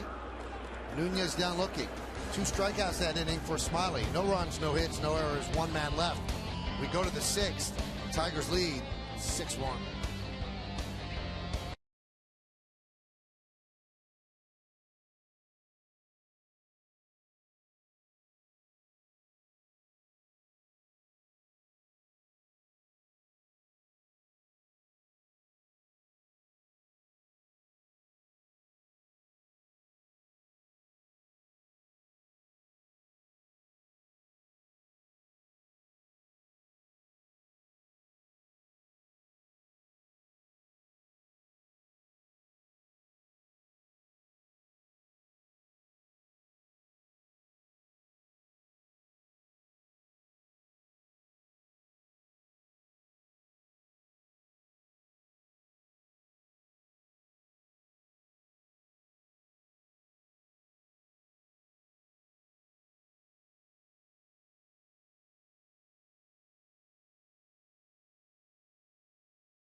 Is Bryce Harper ready for the major leagues? You've been voting at 42951. Here's how you voted. Close. Very close. 52% say no. The thought was that they would probably keep him in the minors until sometime in May to slow down his arbitration clock. But because of the injury to Zimmerman, they bring him up. And he's in the lineup today, batting 7th. How's that going to sit? Got to start somewhere. He is 19. Here, you told me about his attitude. He might not play. I'm not batting 7. Remember, folks, 1 for 4 from me, 2 for 4 with a homer for Michael. We'll check in tomorrow in the pregame, all right? Yes. Speaking of tomorrow, it's going to be CC Sabathia against Max Scherzer. Andy Dirks has had a good day. 3-run home run in the first. 2 nice catches in the outfield. What's the news on Fister? I know he's injured. He did a throw day the other day, and he's very close to coming back. Had a side muscle that was pulled in his first start. Such a great acquisition for the Tigers last year when they got him from Seattle. Strike 3. Dirks down looking. And Phelps pitching well. We mentioned the starting pitchers. Let's check out the stats. Brought to you by Verizon Fios. Welcome to America's fastest, most consistent, most reliable internet. Welcome to life on Fios. Max Scherzer, who was so important to them in that series against the Yanks in the division series last year. Rocky start for him and Sabathia, 2-0, 5.27. We're on the air at noon with the BP show. 12:30 pregame. 105 first pitch. Fly ball to deep right. Wow. Swisher makes the play to retire Eldred. That ball kept carrying. Last night, though, it was really dead. It was cold. I mean, the home runs, you really had to earn them. But you see this. I mean, the ball continues to carry. Wind not really blowing. It's just a good day to hit.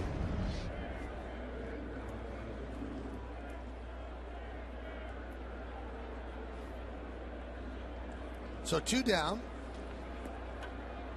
And that'll bring up Avila. So I asked you about Smiley. What do you think of the youngster Phelps? You've seen this is his 3rd inning. Well, again, a lot of the same things about Smiley you say about Phelps. He throws strikes. He's not afraid to pitch ahead in counts. And, you know, that catches the eye of a manager and a pitching coach, that this guy has guts to throw strikes and trust that he can get outs. Nothing worse than seeing a guy out there just nibbling behind in all the counts. It's just scared to get hit. And, you know, you cannot pitch to good lineups that way.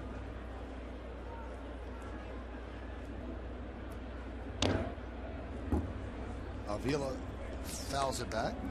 Singled in the 2nd and scored, then lined out to short in the 3rd. We got another guy coming into this series, an all-star catcher last year, drove in 80-some runs, close to 20 home runs. He's off to kind of a slow start, hit the ball pretty hard today, got jammed there. But another guy that they expect to swing the bat much better than he has. Well, Phelps has pitched 3 innings and faced a minimum 9 batters. That was an 8-pitch, 1-2-3 inning.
Live Yes Network Yankees games on your PCs or laptops with Verizon Fios. Get a full season of live Yankees games on the go for just $49.99. If you're a Verizon Fios TV customer with Fios Internet, go to yesnetwork.com to get more information and subscribe now.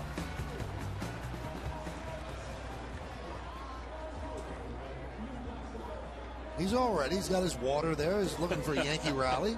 He's got some excitement in him. Look at that. Can't sit still. He wants some runs so bad. So far, he's been a little disappointed as the Tigers lead this one 6-1. Top of the Yankee order. And Derek Jeter will start her off. Derek is 0 for 1 with a walk today. Yesterday, he had his 15-game hitting streak snapped.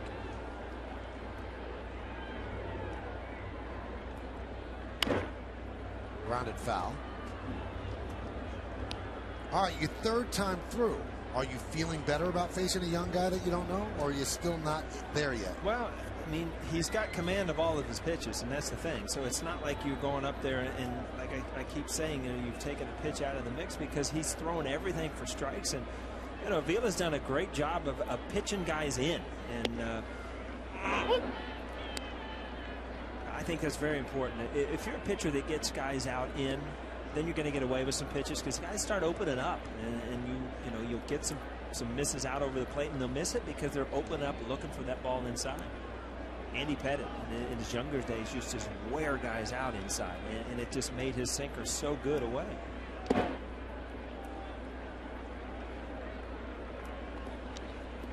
Cody Epley up in the pen for the Yanks.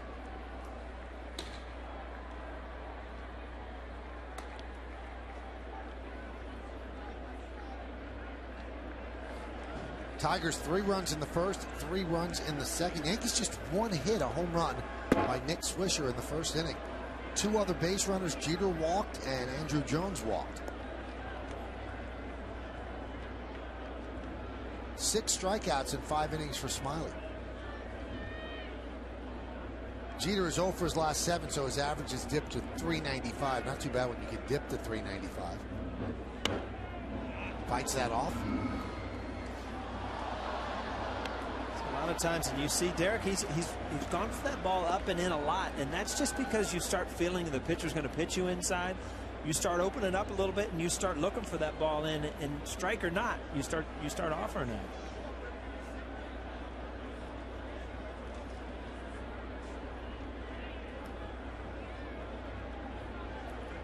Two. Swing and a miss. He struck him out. 7th strikeout for Smiley. The thing is, he does not look surprised at what's happening. It's not like he's hopping around out there thinking, this is the best day of my life. I mean, looks like he almost expects to pitch this way, and that's such a good thing if you're on the Detroit Tigers side. Well, he's pitched so well in his first 3 starts, 1.13 ERA. Over the last 100 seasons, only 1 pitcher posted an ERA over the first 3 starts of his major league career as low as Smiley's without winning any of those games. And it wasn't that long ago, Brian Dubois, another Tiger lefty, was 0-2 with a 0.95 in his first 3 starts. That one's popped up with a second out.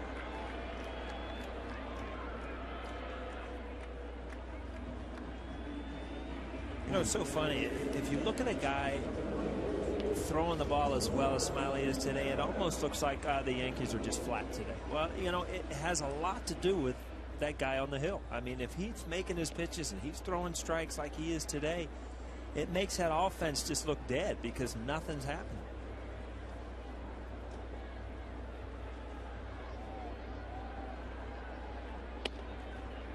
Again, you see, I mean, inside to righties, inside to lefties, he has command of every pitch. Now he's throwing that inside fastball to Robbie for a strike. Now that's in the back of his mind for the rest of the count.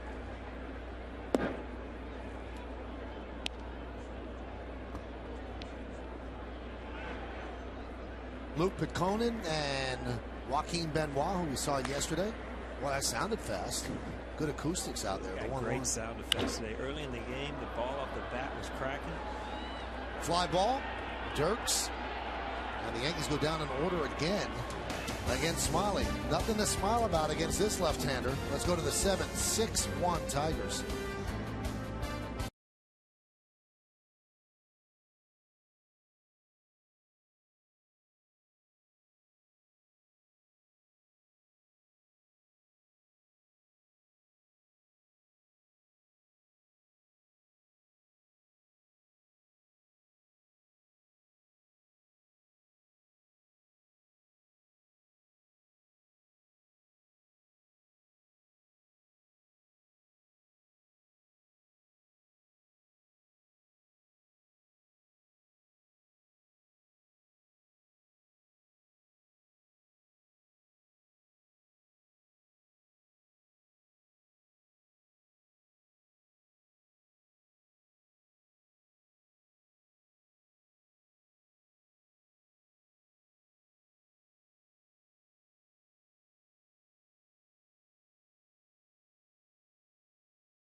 local Nissan dealer.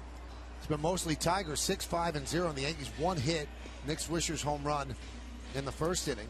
Freddie Garcia didn't have it today, really struggled, knocked out an inning and 2/3. Dirks a 3-run home run in the first inning. Cabrera a 2-run single in the second, and that was it for Freddie Garcia. So as bad as Garcia's day was, Smiley's has been pretty darn good. And he looks very calm and cool there, Paul. You said it's not like he's surprised that he's doing well. Yankees got what they wanted out of David Phelps, and now they'll go to Cody Epley. Got him off waivers from the Texas Rangers. This is his 4th game with the Yanks. And because Phelps pitched so well, that'll be something that Joe Girardi is going to be asked. Post-game news conference, are you thinking about making a move? We find out now that Andy Pettitte will not pitch at AA or AAA on Monday. He is going to go to Tampa for weather. So that game will be at Dunedin, which is right across the water from Tampa. And it'll be against the Blue Jay farm team. Cadillac scoreboard 6-1. Tigers lead the Yanks. Epley deals outside.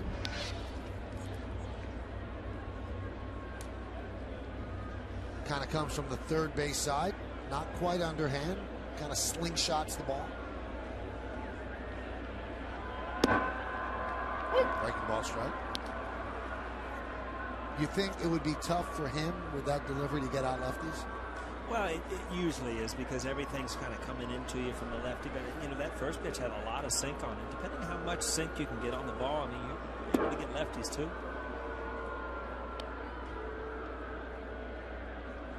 But you could, I mean, you could look at the highlight reel and watch his delivery, and you know that's a guy coming out of the bullpen, because you don't see starters, you know, down low.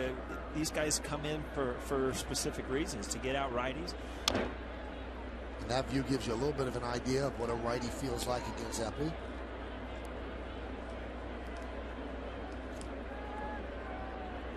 It's amazing to me when you watch a pitch up here or on the screen. It's like you have so much time. If that plate, it's you don't have time. I mean, it just happens so quick. You see the seams, and you make a decision immediately, and it's just a reaction, obviously. But up here like that, I mean, how could you swing at that pitch? I mean, the ball's inside, but when the ball is coming in the zone, you just don't have that time like you do on the couch to make that decision.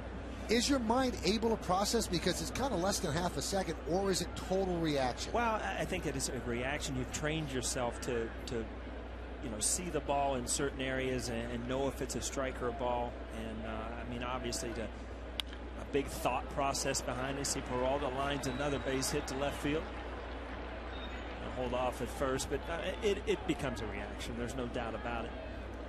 I think the thought process is before the pitch comes. You know, the situation, what this guy does, what he has, and then you react to everything you've kind of put in your head. You see that way up on top. It's going to come around that ball. Throw a breaking ball there. You see the spin coming in, and that's what you see. It's a little bit faster, but that's the spin of the ball that you see as a hitter. And that ball kind of hangs out there for all the drives it to left field.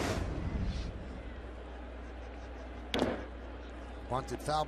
The thing that I always remembered in talking to Wade Boggs, though, that he would talk about seeing a red dot, and if it had that sort of spin, it was a slider. So your mind is processing something. It's not just reacting, right? Yeah, I mean, you get so accustomed to picking up the four-seamer, the two-seamer, the slider, and the breaking ball, and you do hit on the spin of the baseball. There's no doubt about it. There's no other way to track the baseball, where it's going to end up or where it's going to go, unless you pick up the spin. And that's why you talk about pitchers being deceptive.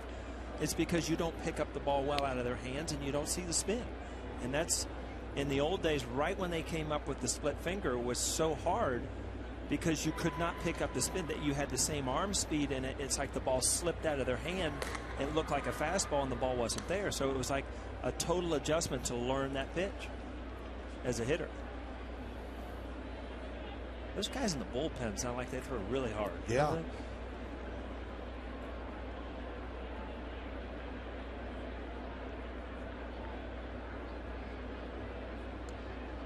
Well, we were talking one of the games that Lou Piniella was doing, that Ted Williams said the hardest pitch that he had to hit was a slider. Slider from a lefty? Had to be from the lefty, I think. I He guess was so. right on top of the plate. He was a pull hitter, so, you know, he kind of opened his hips up. He believed in, you know, really driving the ball with his hips, so the left-handed slider would be tough for him. Double play ball. And they turn it. How'd you like that, Michael? That might have been my first, like, play-by-play thing. Double play ball right here. That was. I think I could leave the booth now. Handed it right to you. Yeah. I didn't want to mess it up. I got halfway through it. You know, now that I think about it, Lou might have said the slider was the toughest for him. I don't know if were they throwing the slider when Ted Williams played? Well, you know, the difference between a slider and a curve is you just drop down a little bit. The old curveball was a straight up and down one, you know, the old Uncle Charlie, 12-6, whatever you want to call it. And the slider was just kind of a slurve. It was kind of a knockoff of a curveball, but you could throw it harder, which made it a little tougher to hit. And then Mariano's graduated it into a cutter. To me, a good changeup was a really, really hard pitch to hit, because a lot of times a good changeup had the same arm speed and it had the same spin if it was thrown right as a two-seam fastball, and it just, you know, was 5 or 6, 7, 8 miles an hour slower. So to me, a guy with a really good changeup was tough to hit. Count 0-2 on Austin Jackson. 1 for 2 with a walk and 2 runs scored. 1-2. Top of the 7th inning, Tigers 6, Yankees 1. Rookie left-hander Drew Smiley has given up 1 hit to the Yankees. Well, it made his day. Win or lose, that guy's happy going home. You know that? Run over, get a baseball.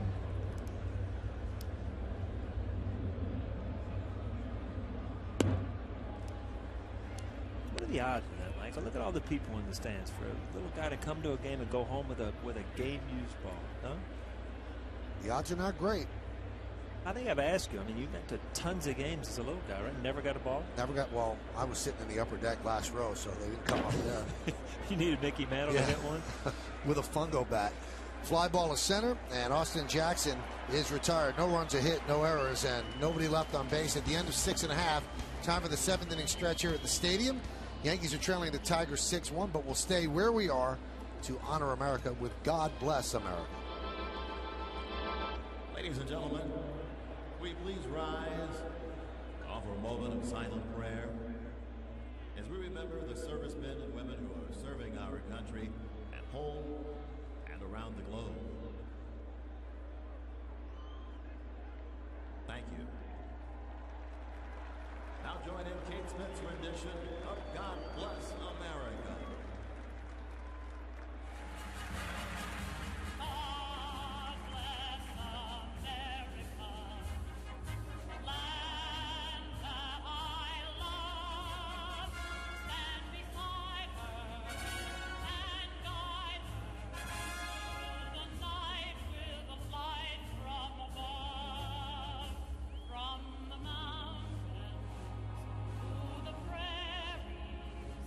To the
Smiley's lowering his ERA as well, 1.13 coming in. He's given up 1 run.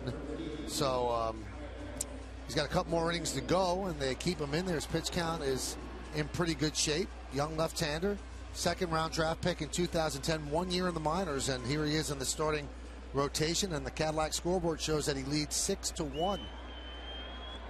So the Yankees running out of time to rally as they're down 6-1. Alex Rodriguez will start it off.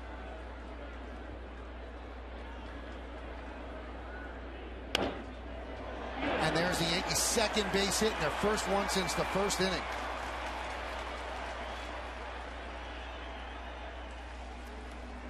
Now let's take a look at the Mazda pitch profile, some of the strikeouts of Drew Smiley. See that slider down and in, slider away from a lefty, cutter in on the inside, another cutter. And that might be it for Smiley, as Jim Leland will come out, take the ball from his rookie. 93 pitches in. He gives them 6 strong innings, and he leaves with a runner on first base, nobody out. So Smiley jogs off. They'll go to the bullpen with Mark Teixeira due up.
The official truck of the New York Yankees.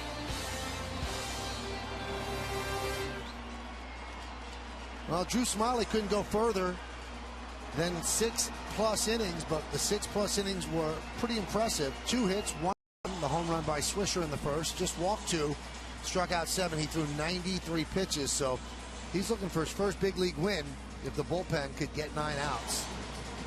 Bullpen couldn't help Justin Verlander yesterday, so the Yankees will try to do some damage, starting with Phil Koch, who's on in relief of Smiley. So they go from one lefty to another. Smiley's been very consistent, and imagine this: 4 games, 1 run every game. I mean, that's hard to do. You understand it for a game, maybe 2. All of a sudden, you start to think, you know, this guy really knows how to pitch and has good enough stuff to do it.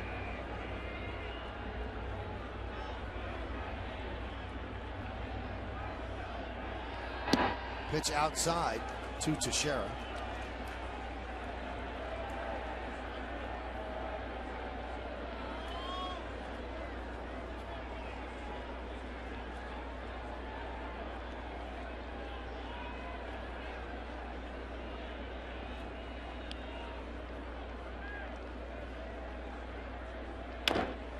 Dribbled slowly back to Koch. They get the force at second. On to first. Nice scoop by Fielder to complete the double play.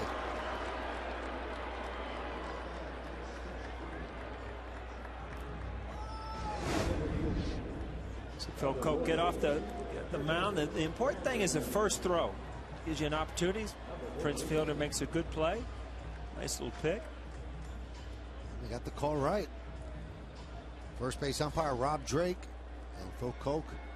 You know, this is what I like right there. There's Miguel Cabrera. There's your team leader, not even involved in the play. Didn't feel anything but over there screaming and yelling. I mean, this team, you know, they're going to base their year around their big guys. Miguel Cabrera looks like he's here to play. So a strike to Granderson. Curtis is 0 for 2 today. Popped the short and struck out.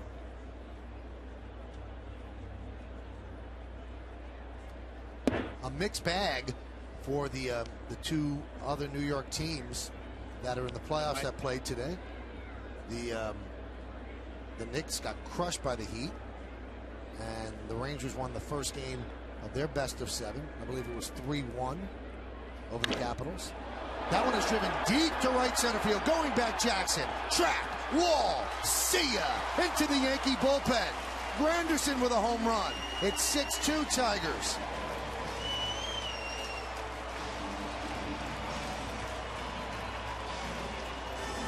Smiley looking on and telling, but it's really hard to see. I mean, do you remember when Curtis Granderson got here? There was questions, is he ever going to be able to hit left-handed pitching? And he has just learned to keep that shoulder in there. Led all of the American League against lefties last year as far as hitting home runs. Way back behind the ball. 16 homers against lefties last year. His first this year against lefties. Pitch is high. Here we go again about the ups and downs of the game, Michael. You come in, you're Phil Koch. The first pitch, you get a double play. You jump out on the mound, you got a lefty at the plate. Next pitch, you give up a home run. Andrew Jones hits one into the hole, fielded by Peralta, and that will do it. But the Yankees creep closer. 1 run, 2 hits, no errors and nobody left. Drew Smiley's day is over, but the Yankees and the Tigers soldier on.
Fans interact with each other and the broadcast booth while watching the game.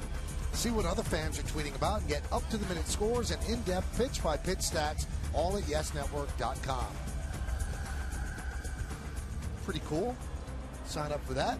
As we go to the 8th inning, Cody Epley, his 2nd inning of work.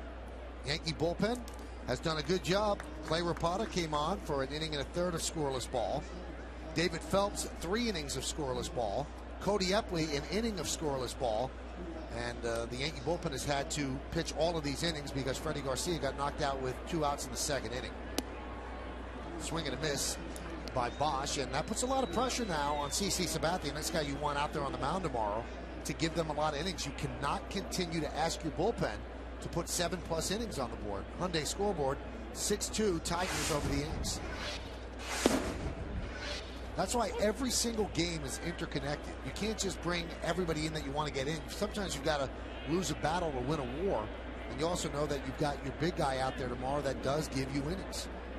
And you're hoping he backs up. He had a pretty good start in Texas. He really hasn't hit his stride yet. He's always been better when the summer gets hotter. But CC Sabathia is one of those guys that even when games that he struggles a little bit, he gives you 6 or 7 innings, and that's what you're looking for tomorrow. Not that he struggled, but you're looking for a good 7 innings from him.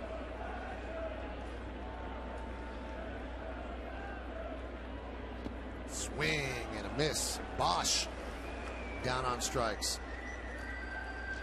Hey, you can vote along with us for today's Chevy Player of the Game. Text your vote to 42951, or you can vote online at yesnetwork.com. Here are today's candidates: Drew Smiley, Andy Dirks, Miguel Cabrera. Vote now, make your voice heard. Standard text messaging rates apply. It's a tough one today. Usually it's pretty obvious. Smiley had a great game. Dirks had a great game. It's got to be 1 or 2, right? I would think so. I think you have to go with Smiley. Pretty good. But Yankees still have some time to change the narrative. Cabrera grounds it foul. See, Epley has that ability to run that ball in on Cabrera. Cabrera's been able to hit the ball to right field most of this series, and he's so strong that he's effective. But Epley, with that sidearm delivery and that ball running back in on Cabrera, he has to pretty much change his game plan here. This copyrighted telecast presented by authority of the New York Yankees and may not be reproduced or retransmitted in any form, and the accounts and descriptions of this game may not be disseminated without the express written consent of the New York Yankees. I guess they don't know the final score in Miami. You're going to turn it inside out?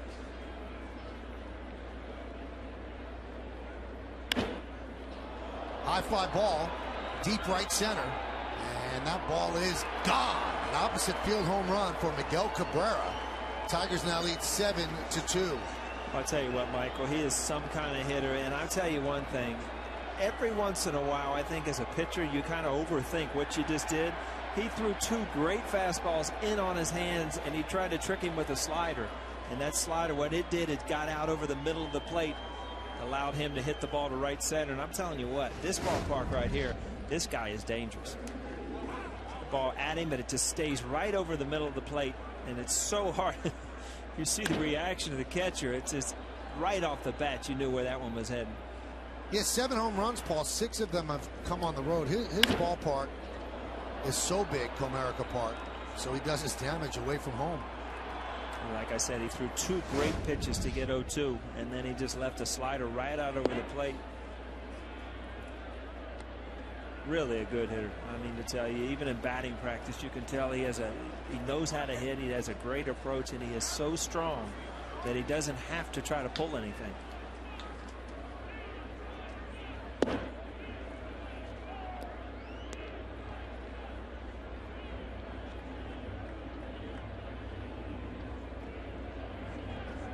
Talked about Prince Fielder and what a good start he got off to, and you look at his numbers, the only thing you look at is 2 home runs. You just hope that he doesn't get nervous to the point where he tries to start pulling balls and tries to start hitting home runs, because that'll take away some of those good at bats that we saw last night where he just drives runs in by hitting the ball to left field.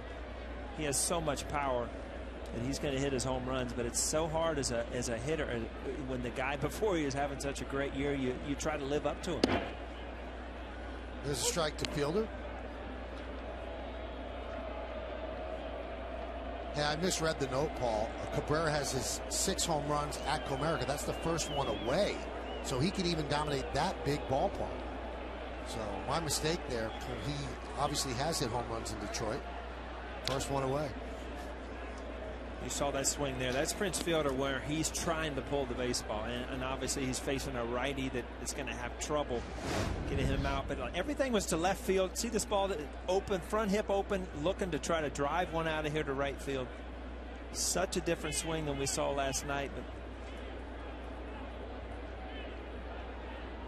it's a true power swing there, isn't it? And Fielder walks. I don't want to make you nervous or anything, Michael, but I just got a text, and that was listen best today. Really? Yeah, that's something. Well, they Don't closed. say anything wrong. Did they close the Westchester Mall? No, I think she hit it early or something. think she was actually city-bound today. Wow. Can you imagine a Ohio girl walking down Fifth Avenue? It's like Disneyland. You know? She owns that place. The credit card that you held is now melted. Does it worry you when you walk into stores that, like, high-end stores, and they greet her by name at the door? That should worry you. Does that mean something? Yes, it means a lot. It means you have to do more games next year.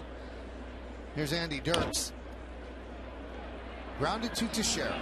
He'll get the force, and that's all they'll get.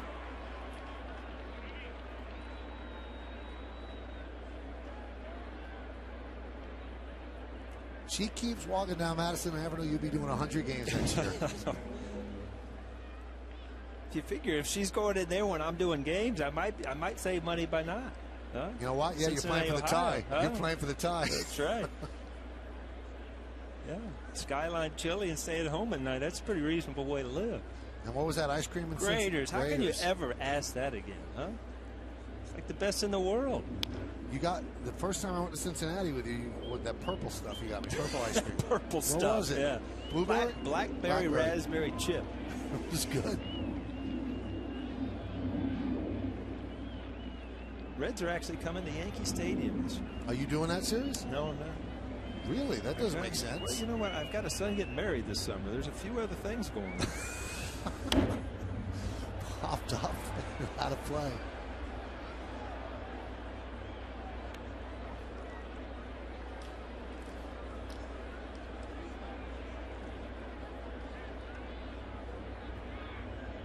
(7-2) Tigers lead. Brett Gardner been doing some hitting. He's due to come off the DL with his elbow problem on May 3rd. Yankees are hoping that he can come off that day. And foul tip by Eldred, held onto by Martin, and that will do it. One more run, though, off the bat of Miguel Cabrera. One runner left. We go to the bottom of the 8th, and Russell Martin will lead it off.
The season, including this tough week against Texas and the Tigers. Plus, Joe will answer your questions submitted on Facebook and Twitter. The Joe Girardi Show is new tomorrow at 5, right after the game, only on Yes. You're in town, Paul. You want to do that show? Think I could get through one of those? I think you could. Joe I know will I could get through one of those right there. And you have. All right, bottom of the 8th inning, new pitcher, Octavio Dotel. Hyundai scoreboard, 7-2 Tigers.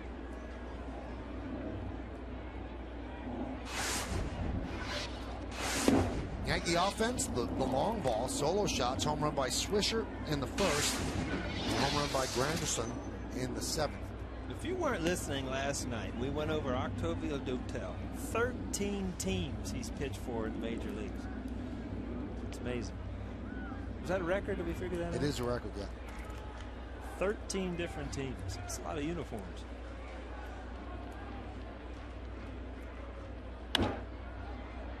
Popped up. Fielder. 1 out. Tell me something now. Last night, I walk in the hotel and you're on center stage. Yep. All right. So I'm thinking, when you do those shows, do you sit down, do you think about, write questions, or does somebody help you with that? Is that all you? No, me and my producer. They send me about, for each guest, 600, 700 pages of research that I read. What? So you got to know everything about them. And you read it? Yeah. It's kind of like the game notes up here. You read all that. It's amazing. It's an amazing concept. When I did that show, I guarantee you didn't get 600 pages of research. 1 or 2, maybe. No, we had a lot of research on you, but I knew a lot about you because you had played for the Yankees. Yeah. But on John Cusack, I had to study up.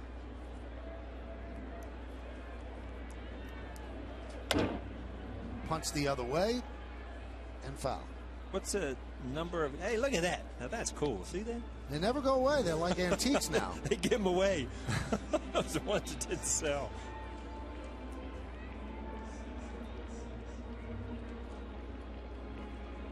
That must be a cool feeling. How many guests have you had on that show? 165 now. Only one twice. Regis Philbin. Regis. Who was great. The 0-2. Foul back.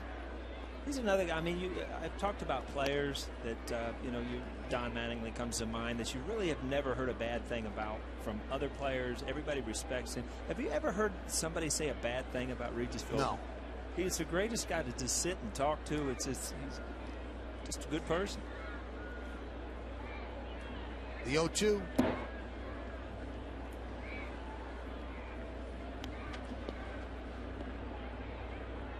What's the schedule tonight, Michael? What do you got going? Well, I have tickets to go see a Broadway show. Yeah. It starts at 8, so I don't know if I'll make it, but they'll hold it up for you. Right. Broadway will be dark tonight till Michael shows up. They'll just shut her down till you walk in. I don't think they will. They will hold it for 1 second.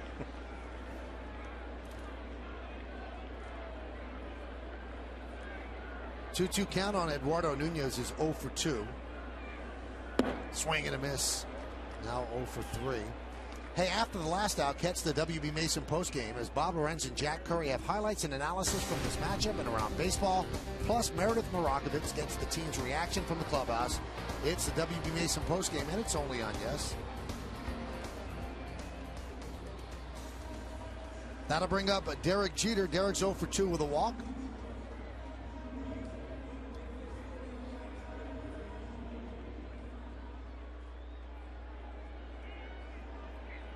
This game is so odd. You couldn't be hotter than Derek. 15 straight games he's hitting in, and now he's 0 for his last 6. Very humbling game.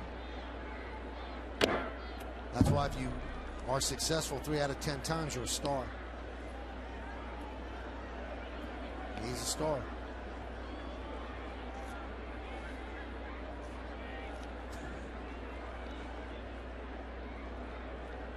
Earlier in the game, Michael, we talked about how I used to talk to the water cooler. It was my friend down there. Right. Those other 7 times is where you become really close. You need somebody to talk to. Nobody wants to hear it. They're going through the same struggles as you are. You can't call it your friend. How many times do you hit your friend? Well, they always come back with a smile. Gino had a smile on that thing every day. Gino and Stevie was great. How many times you hit your friend? I still like my brothers. They used to give me a beating once in a while. But did they like you? That was the key. What? Dotel really taking a long time between pitches.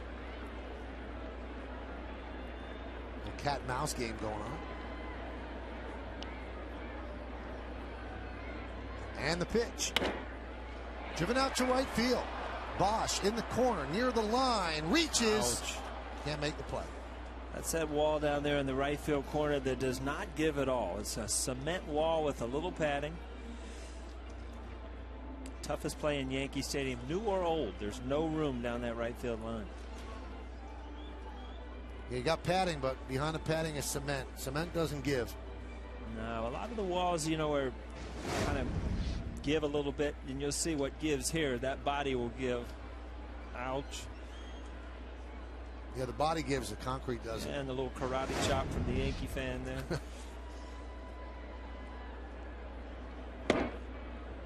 Count 1-2. We're in the bottom of the 8th, 7-2 Tigers.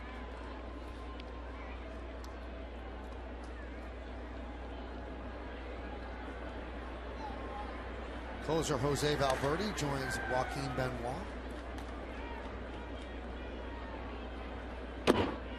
Jeter swings and misses, and that will do it. A 1-2-3 inning for Dotel. Well, we go to the 9th inning.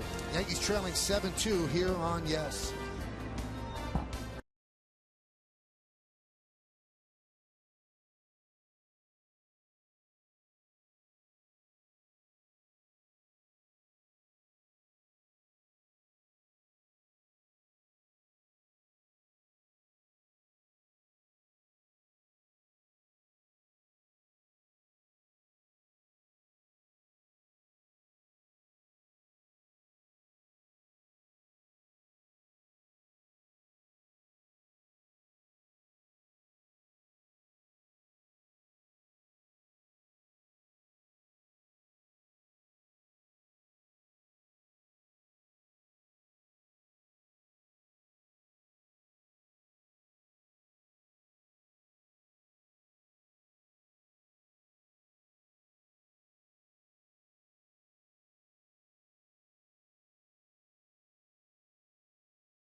Yes, is brought to you in part by J&R Music and Computer World, by Acura Advance, and by Turkey Hill, the official ice cream of the New York Yankees. Folks, if you heard a little nervousness in Mike, we had a little fumble in the paperwork over there, Mike. You know what? They wouldn't have picked it up until you pointed it out. Just checking. I want to make sure everybody's really tuned in. 7-2 Tigers. Alex Avila against Epley, and there's a strike.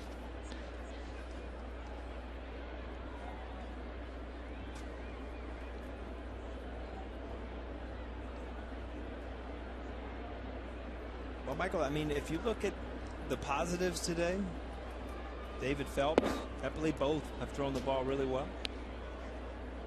The big question mark, obviously, is going to be the starting rotation, and there's no way around it. There's no way to sugarcoat it. Joe Girardi is going to have to answer questions on what he's going to do with the starting rotation. He's on, he's got a great team. There's no doubt about it. But so much is expected from the New York Yankees that you've got to have a starting rotation in mind that you want to go with. It's April. It's very close to May, but it is early, and you do have Andy Pettitte, who's going to be here in the middle of May. Well, Phil Hughes has struggled. Garcia has struggled. It's been a mixed bag, obviously, for Hiroki Kuroda. 2 bad starts, 2 good starts. Nova has pitched okay. Didn't have great stuff yesterday, but didn't give it up. He's still 3-0. And you don't really expect problems from CeCe, who will pitch tomorrow, and he's 2-0. I'm a big fan of that guy right there. I mean, he just knows how to win. Days that he doesn't have his good stuff, he doesn't lose. Days that he has his good stuff, he wins. So Avila strikes out.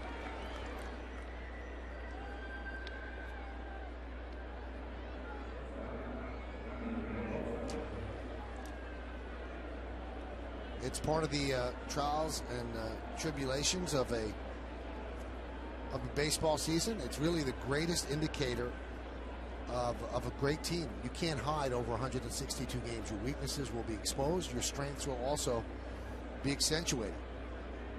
It's just too long a season. That one is grounded to third.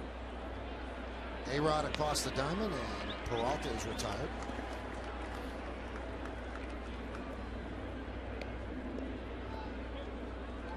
You know, you got to know, as Joe Girardi, that some days the press conference after the game is just going to be something you don't want to talk about. And as a manager, the press want to know, and you don't have all the answers. You can't say, this is what I'm going to do next week.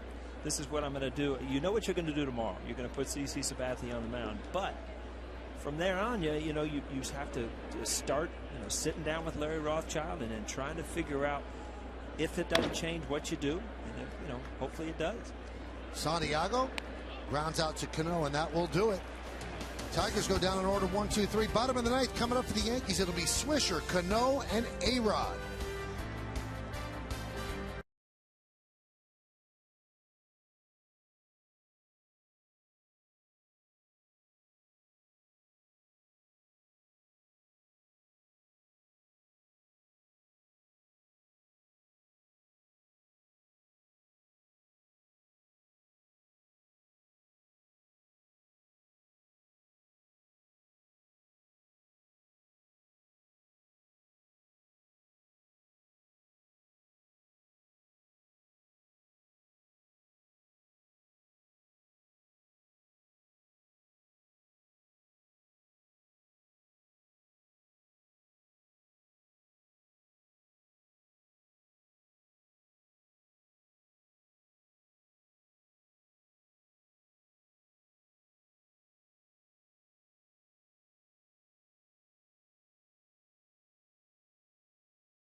It really was a game changer. 3-run homer, and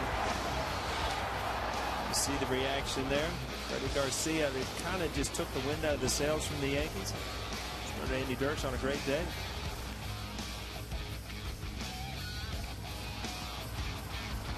An inning and 2/3 for Garcia.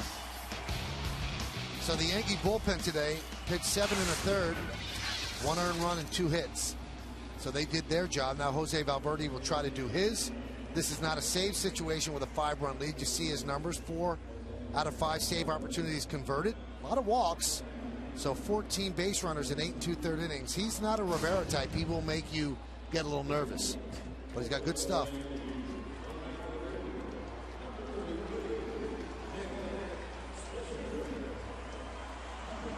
Well, here's Nick Swisher.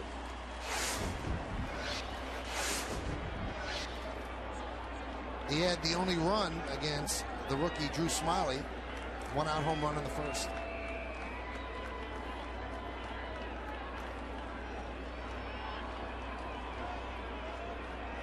New right fielder is Don Kelly, taking over for Brennan Bosch.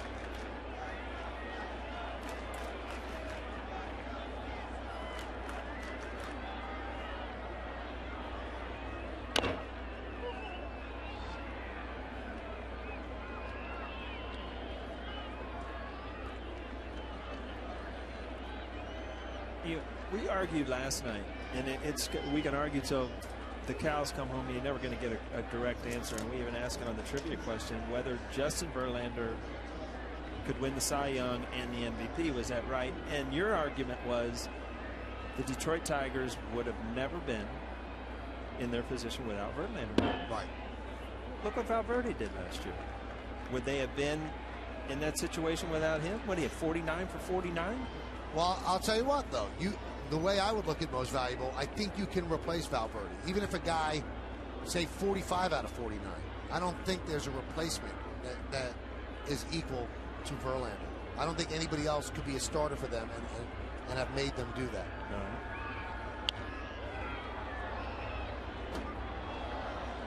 But I think relief pitchers have always gotten short shrift for MVP. How is Mariano Rivera never won a most valuable player when he is clearly the most valuable player of this run? The only thing about having a closer do it is you can see how a closer can dominate, and Mariano has in the postseason, because in short series, you know, when he was pitching 2 innings and making the games real short, over 162 games, you know, and you're talking about teams that win close to 100 games. You know, a closer, it's very hard to put a closer in the MVP voting. But, you know, we've seen how Mariano can dominate, you know, a postseason in a World Series. Agreed? That's what Valverde has done the last 5. And last year he was 49 out of 49. And then came out this year and blew the save the first outing. Really weird. Now, Willie Hernandez won the MVP, Tiger pitcher, and Dennis Eckersley as well. The 2-2. Driven out deep to left field. Backing up Dirks on the track at the wall. See ya! Opposite field home run for Nick Swisher. He has 2 today, and now it's 7-3 Detroit. You know, it's funny. Bernie Williams, I used to always ask him, because as a hitter that could not switch hit, it was very hard for understand somebody who could, and he said it was very hard to be locked in from both sides of the plate. Nick Swisher today has been locked in from both sides of the plate. Hit a ball right-handed, here's a ball left-handed. Great swings last night and tonight, both right-handed and left-handed.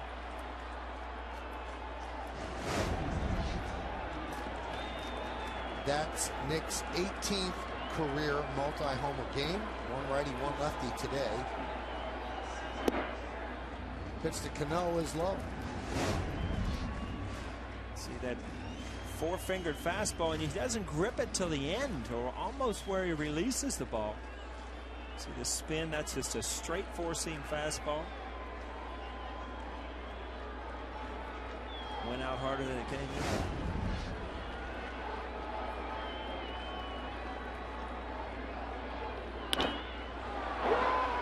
Fly ball center field. Austin Jackson puts it away. Offensively, you just see Robbie Cano. I mean, he has not got to the point where he's hot yet, and he's still, I mean, he's going to get there. It's just a waiting game. As a Yankee fan, as a broadcaster, as a teammate, anything, to wait when Robbie Cano gets hot, because it's fun to see. Cano is 0 for 4 today. Here's Alex Rodriguez. Alex struck out against Valverde in the final game of the playoffs last year to end the season for the Yankees.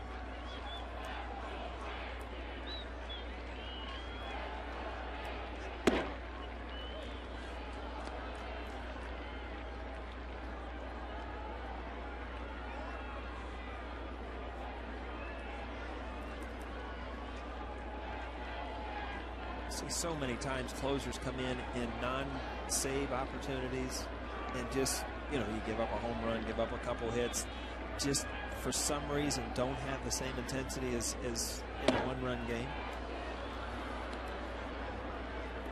But you got to get them work. It's another thing that's so unbelievably good about Mariano is, you know, he cannot pitch for 5, 6, 7 days and come in and just be spot on control-wise.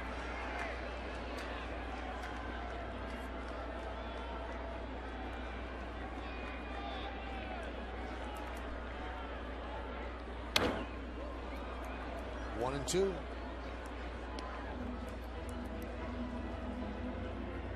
Good swing by Alex, and that ball's a little bit out over the plate. Those are the balls that he's really getting to. The ball's on the outer half.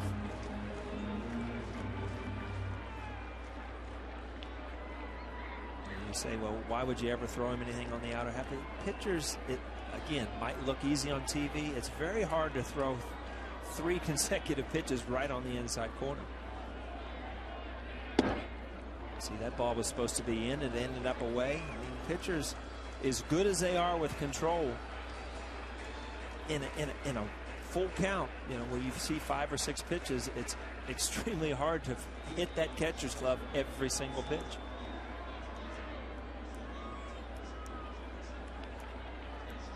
Boy, Valverde really takes a long time between pitches.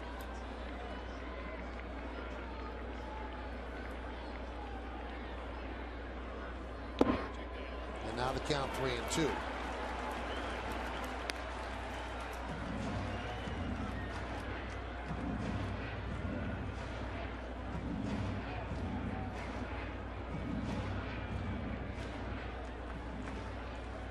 Talk about speeding up games. If you put a clock on Valverde, he'd have to pitch quicker than this.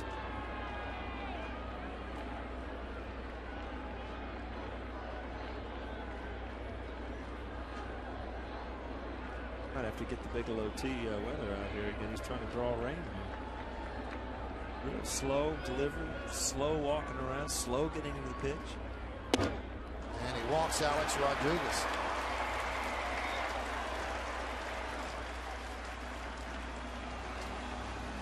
Jim Leyland telling him to play behind the runner.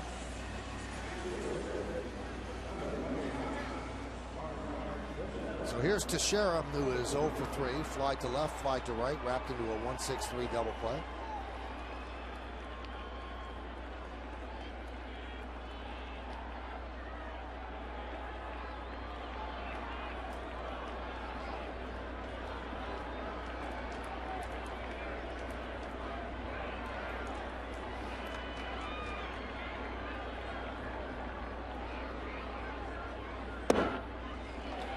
Now 1-0. I told you Valverde makes it interesting.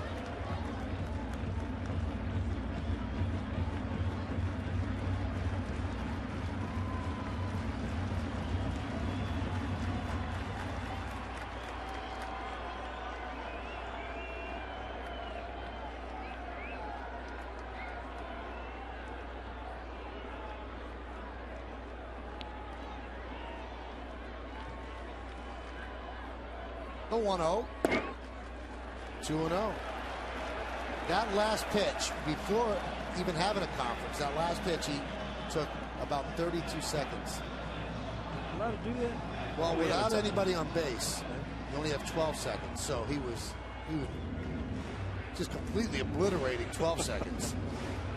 I don't know. One thing I've never understood: why is the rule in the book if it's not enforced? And if you're not throwing the ball within 12 seconds, it's supposed to be a ball.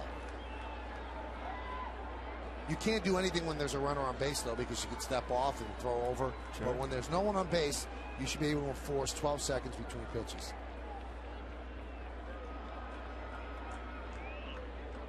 The 2-0. Popped up. Fielder makes the play for the second out.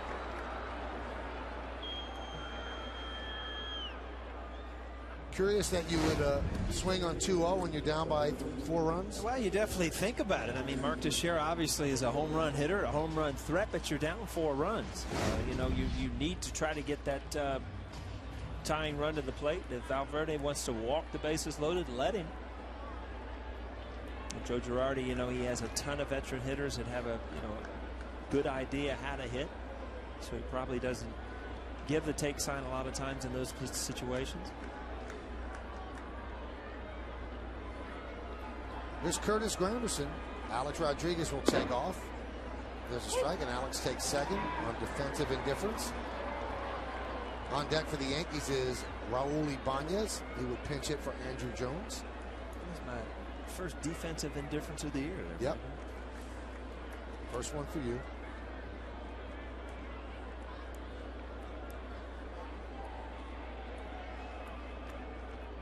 The 0-1. 1-1.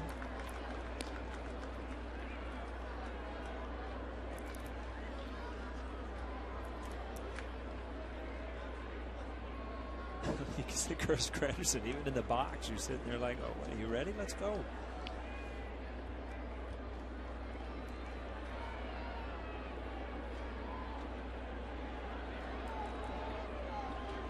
Leland doesn't care how long he takes, as long as he gets it done. He's 1 out away from getting it done. Now 1 strike away.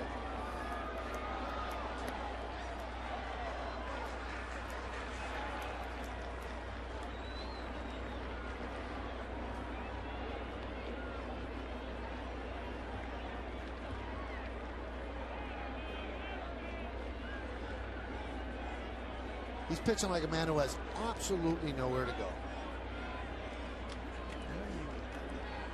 He might be sitting next to you at the theater tonight, Michael. At this he rate, might not want to go. There's no leg room. He didn't want to go. How bad?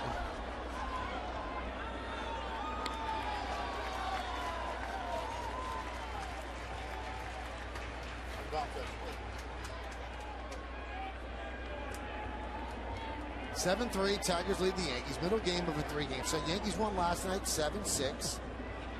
So the Tigers looking to even this up. And then it'll be Scherzer against Sabathia tomorrow in the rubber game.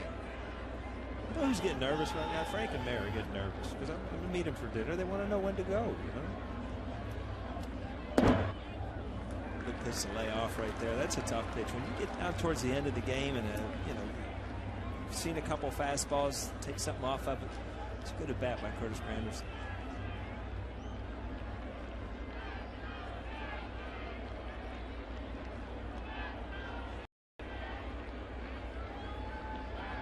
Rodriguez is on second, 2 men out. Yankees down by 4. 2 balls, 2 strikes, 2 outs.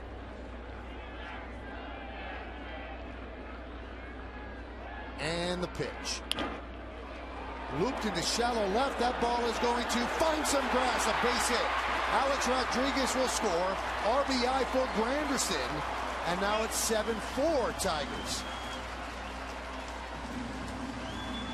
You know, those are the at-bats you go home with as a player. That you know, he laid off a tough pitch. He gets jammed here, but is a good enough swing to drive in another run.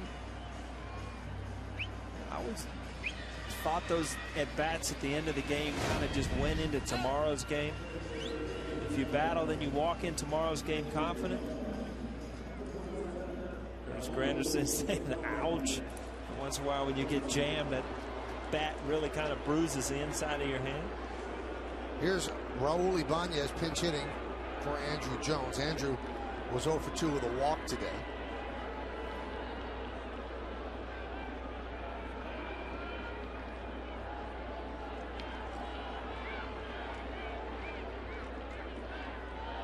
Runner goes. A strike. Granderson takes second on defensive indifference.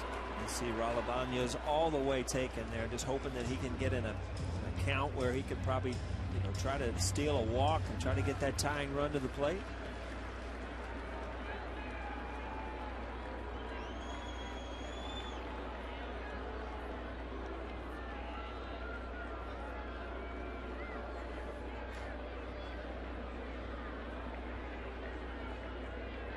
The 0-1 inside 1-1.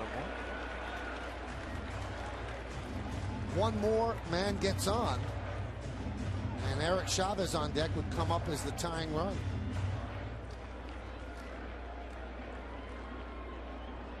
Yankees down by 3.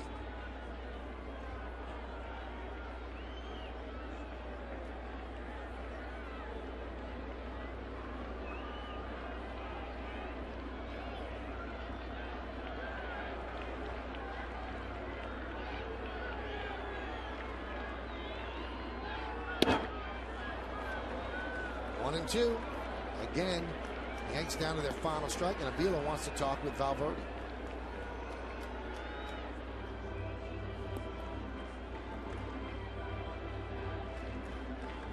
Remember, tomorrow afternoon, the Yankees wrap up this series with the Tigers right here on Yes. Complete coverage starts at noon with outing batting practice today in the Tri-State 4 pregame. Then John Flaherty joins Paul and me in the booth for the call, only on Yes. We're letting him back. We're inviting him back tomorrow. Yes. Yeah.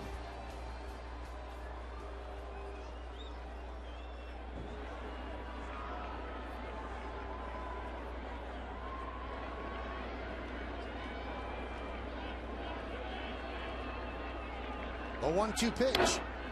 Foul back.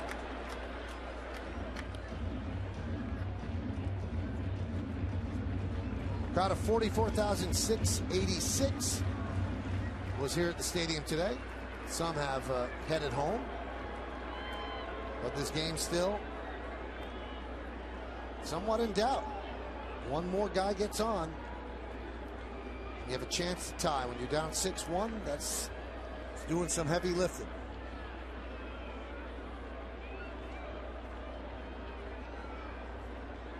Ibanez pinch hitting for Andrew Jones.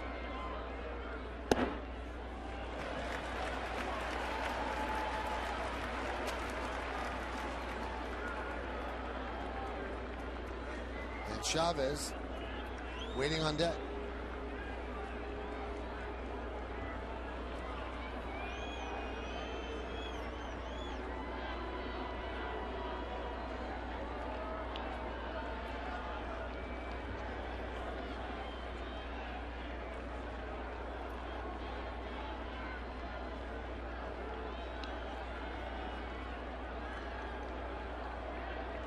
The 2-2.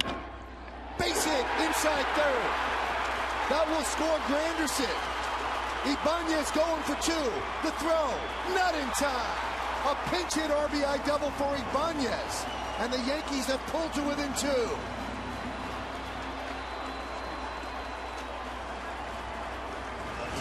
Really hard to do. Walk off the bench.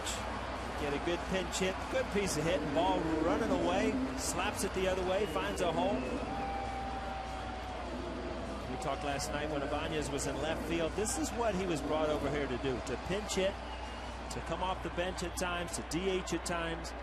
And that's what he does well. Jeff Jones, the pitching coach, will try to settle down Valverde.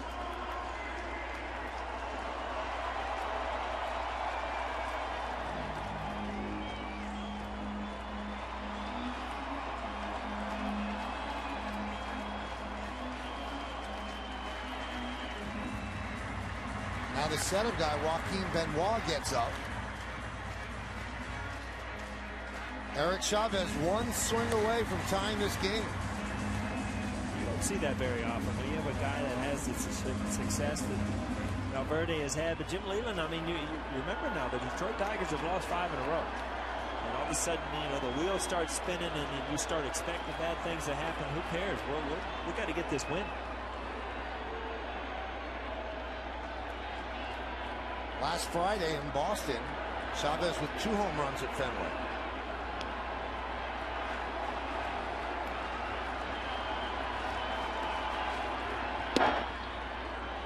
A strike. 0-1.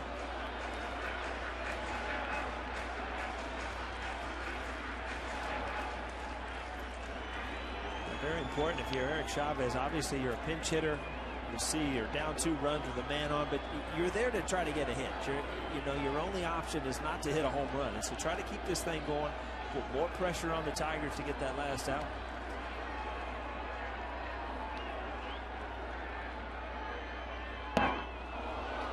Went off speed there, and the count 0-2.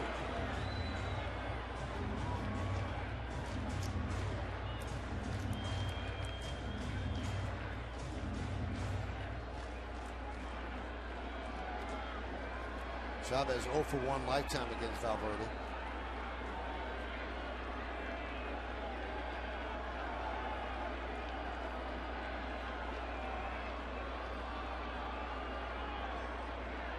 The 0-2. High fly ball. Right field in the corner. Kelly is there and makes the play for the final out of the game. So Valverde doesn't have much to celebrate. Just takes a huge sigh of relief. A big sigh of relief because Eric Chavez had a pitch to hit. It was kind of a ball that was cutting in on him, but it was on the inner half of the plate, something that he almost got to. You see that ball just kind of sit there. Just missed it. 1 foot on the warning track for Kelly, 1 on the grass, and that is it. And Eric Chavez just missed. Stick around for the postgame show to find out who's today's Chevy player of the game. So Valverde made him sweat, but the Tigers end their 5-game losing streak. They even up this 3-game set. 1 game apiece. We'll come back. We'll wrap things up from the stadium right here on Yes.